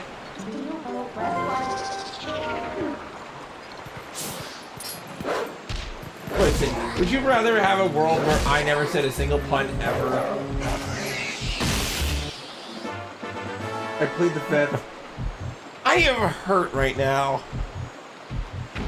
You would resign me, the pun mistress, to just I'm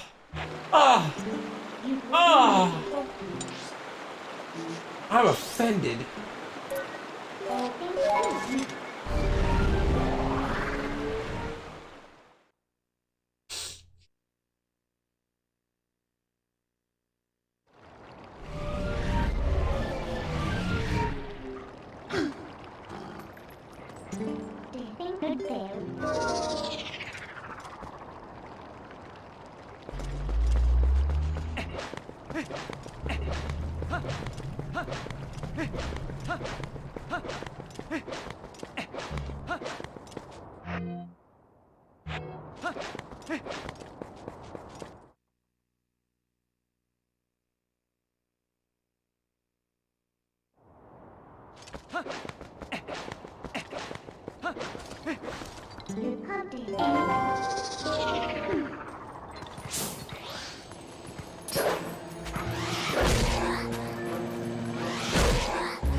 Around the heroes. Wait, if Zoras are weak to cold, why the hell would they build their home right next to an icy mountain? It's not right next. There's a mountain range separating the two. Yeah, like that tunnel we were in, like, basically separated them.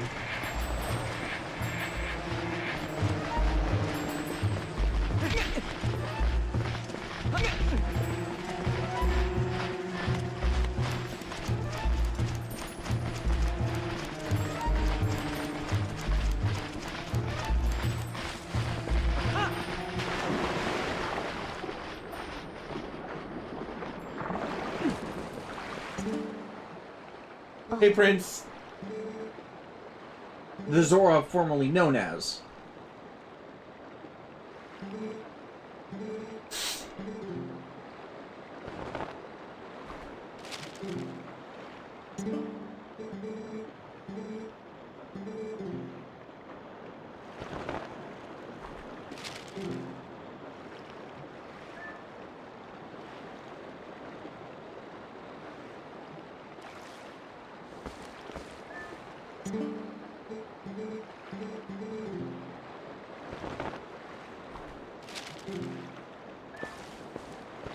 There we go.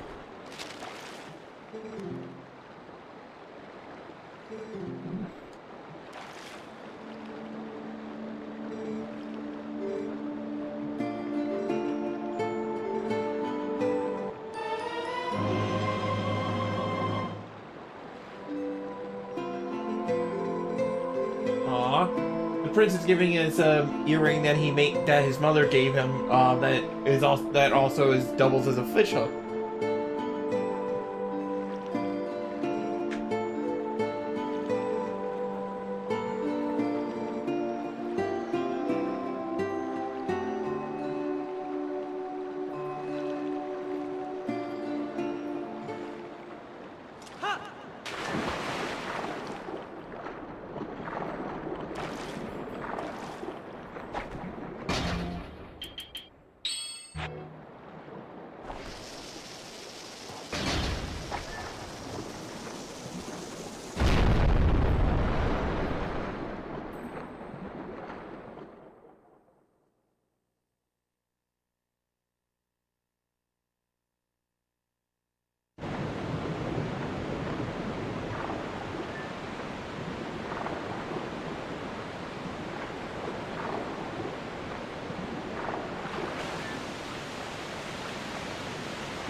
We were there.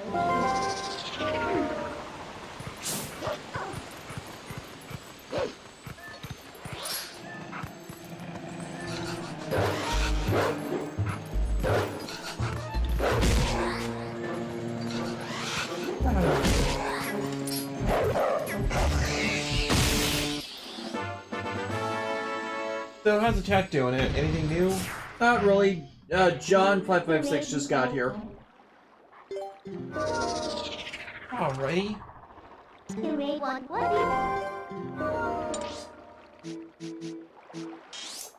We shouldn't be going too much longer now. Yeah, we're about to hit the 2-hour mark. We just need to catch some fish.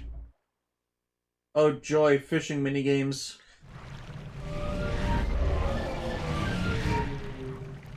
Holy shit, another dog!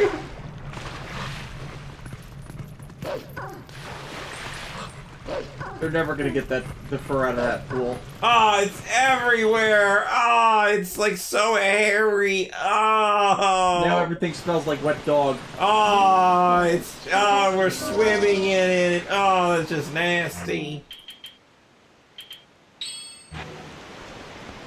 Now that's just Link's natural musk. Musk. Why would you say that?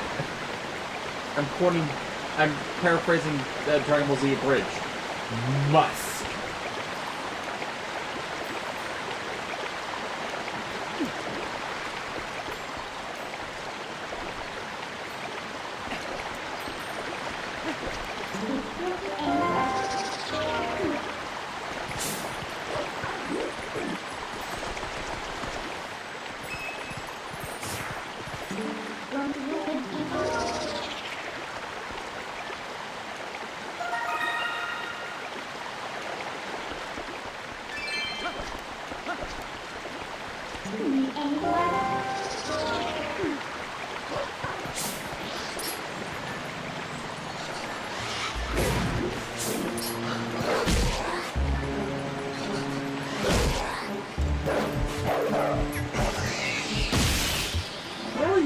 All those post souls for? There's a guy named Giovanni in a Hyrule town, in a castle town, that basically sold his soul, and he's like a solid gold statue. And the post souls are basically like keeping fragments of his, soul, if you will. It's one of those dealios, Yeah.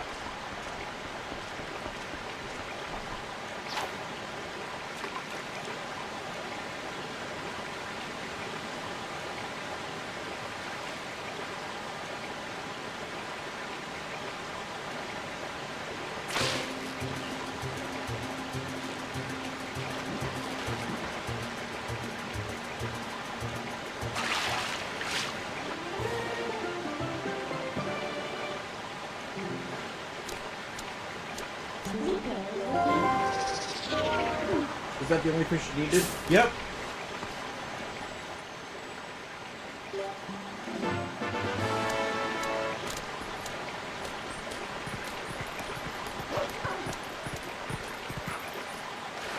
Oh god, now there's wet dog in our water. Ah.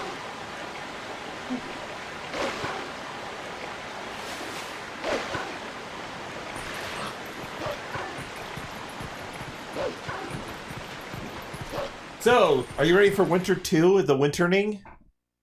No. What, you don't want to be, you're not a cool customer? You need to chill out, man. Ice pun, ice pun, ice pun. I mean, it's 50 degrees outside right now.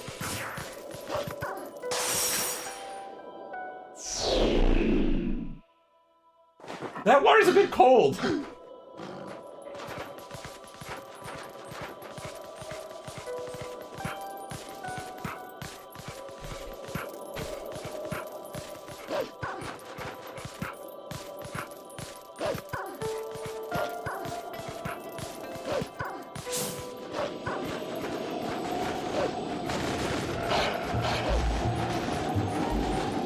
Enjoy frost wolves.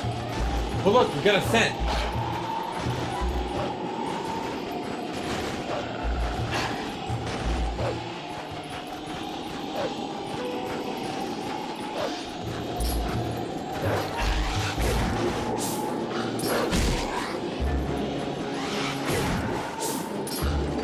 How many codes do you have to destroy? There's 50 in total. Yeah.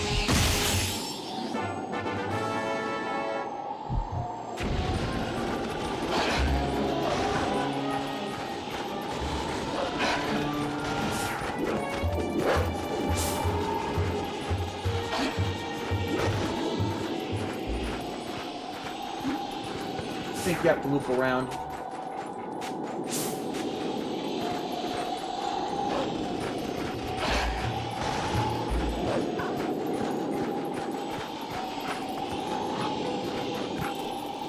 Oops.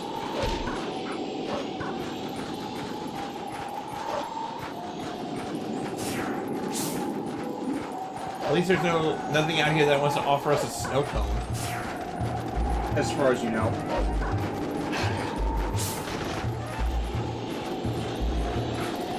First, when we reached the first cave and Leonard Nimoy is there asking, how did you find me? Well, I believed in my heart, in the heart of the cards.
DJ Toku, and if you turn left, you will find the Kingdom of Gokhan and their interesting monarch. What if you captured the shoe gods and sold them to Agatha? Yeah. How much would she give you? I don't want to find out. Like, why? I like to live.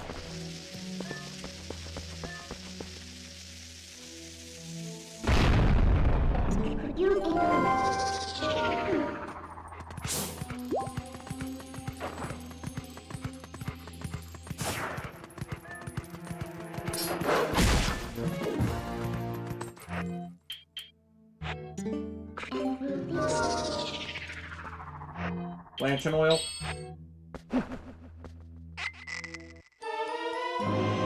Rare chew jelly. Replenishes all life energy and boosts attack strength. Huh.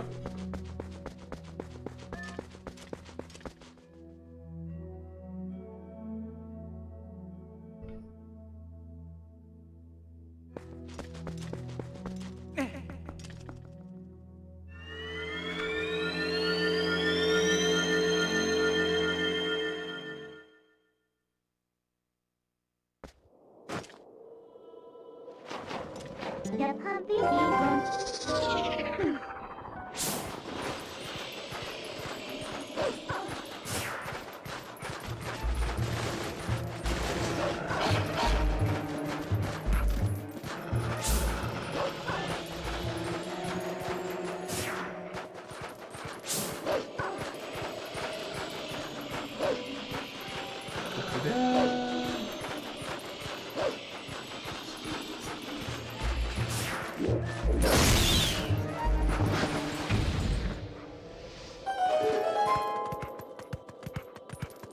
How long can this spice and wolf last? Yeah.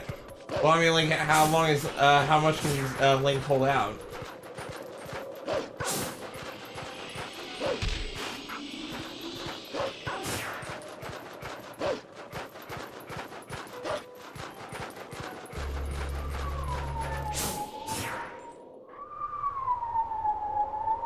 John556, don't know if people asked, but what do you think about the sixth member of this new Sentai? Jeremy's great.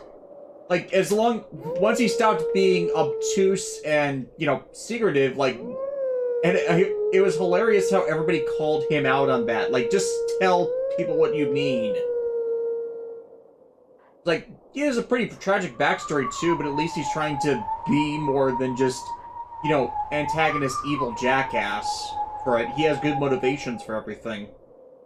And I think that just the one thing he needs to recognize is the humans in this conflict are not the aggressor, at least normally. You know, Hercules is the exception to that rule, but I think once he gets that through his head, then he's going to make a good member of the ensemble.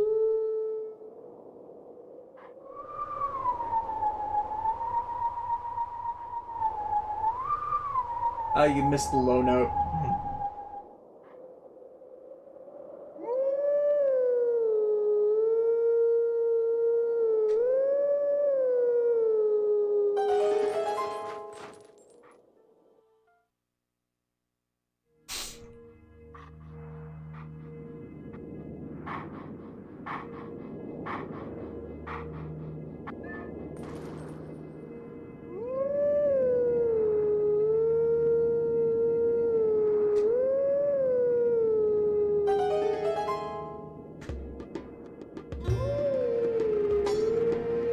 This is how furries communicate.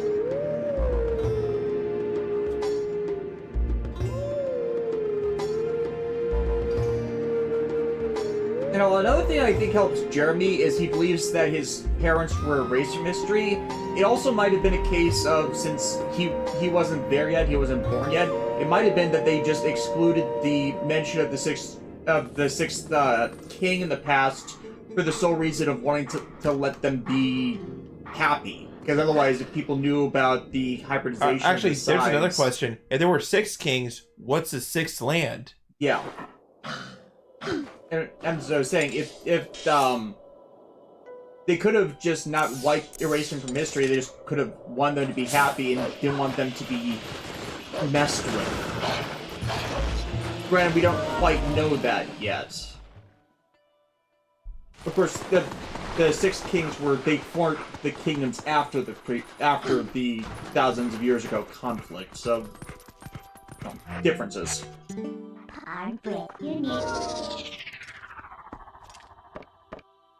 Yeah, DJ Toku went for the pun. Given the motives of the Bugnarocks all over, Jeremy has the real cause to call himself an emissary from hell.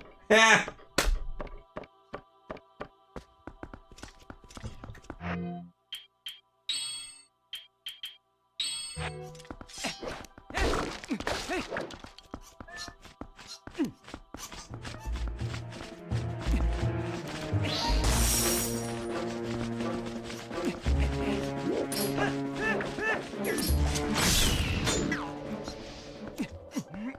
I 2-for-1 special that.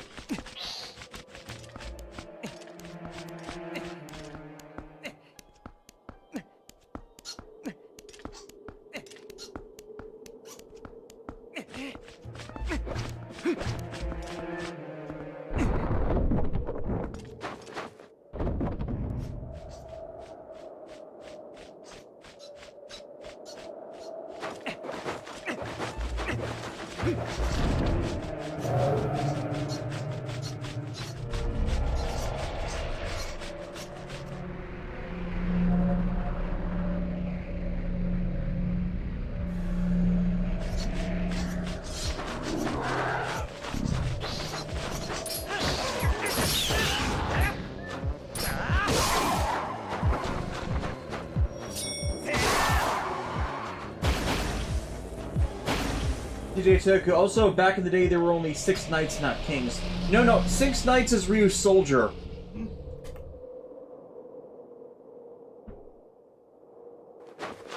Well, hello there.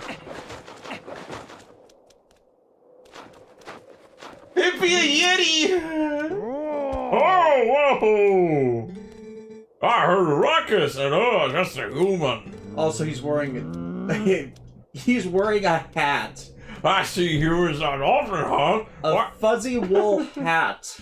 Why human come to snows? You want spiritual journey? Yes. You look for true self? You would look for a long time. That was joke. Yeti's joke too. You look for something else? Yeah. Tell truth.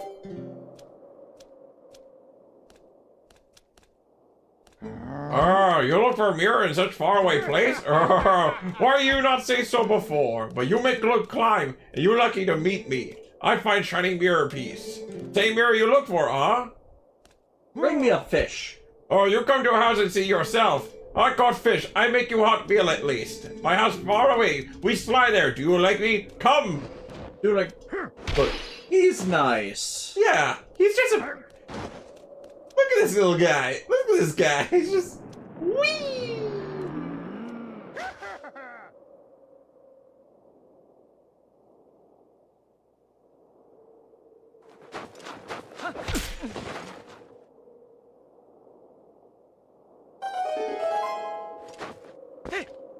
Alexis, Yes. let it go.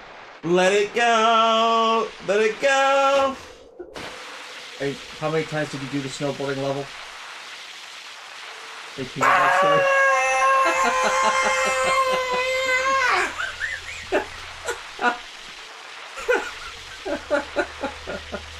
I'm amazed you didn't connect the dots immediately.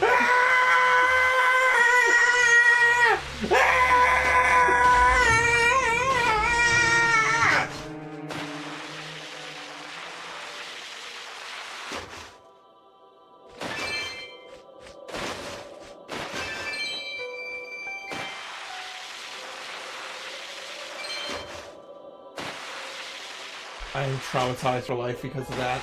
Bradley Harris rolling around at the speed of sound. Got places to go, gotta...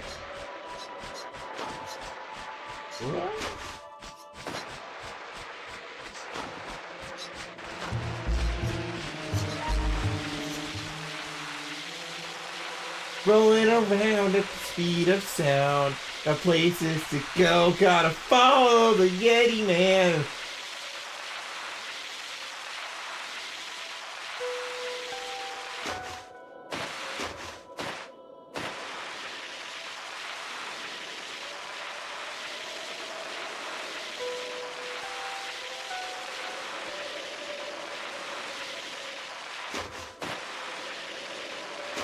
Honestly, I think it can be agreed upon with Kingdom Hearts 3 that it would have been fine had they not, quote-unquote, killed Sora for a sequel bag. Here? What's with this guy? He's got a nice place for a beast man. Well, I think we can call it here, because next time, you know what you're looking at right now, Davis? Ice Dungeon. The Ice Dungeon. Yeah. It is probably one of the more unique dungeons in all of Zelda. Okay. Like, in a good way. Okay. So, unfortunately, Alexis is working next Friday, and we're busy Thursday. So, Alexis won't be not be streaming next week. I, however, will be because it is our anniversary week from when I started the show, like 12 years ago. So, I will be streaming solo for that week. Thanks everybody for stopping by. We'll see you later. Bye, have a wonderful time.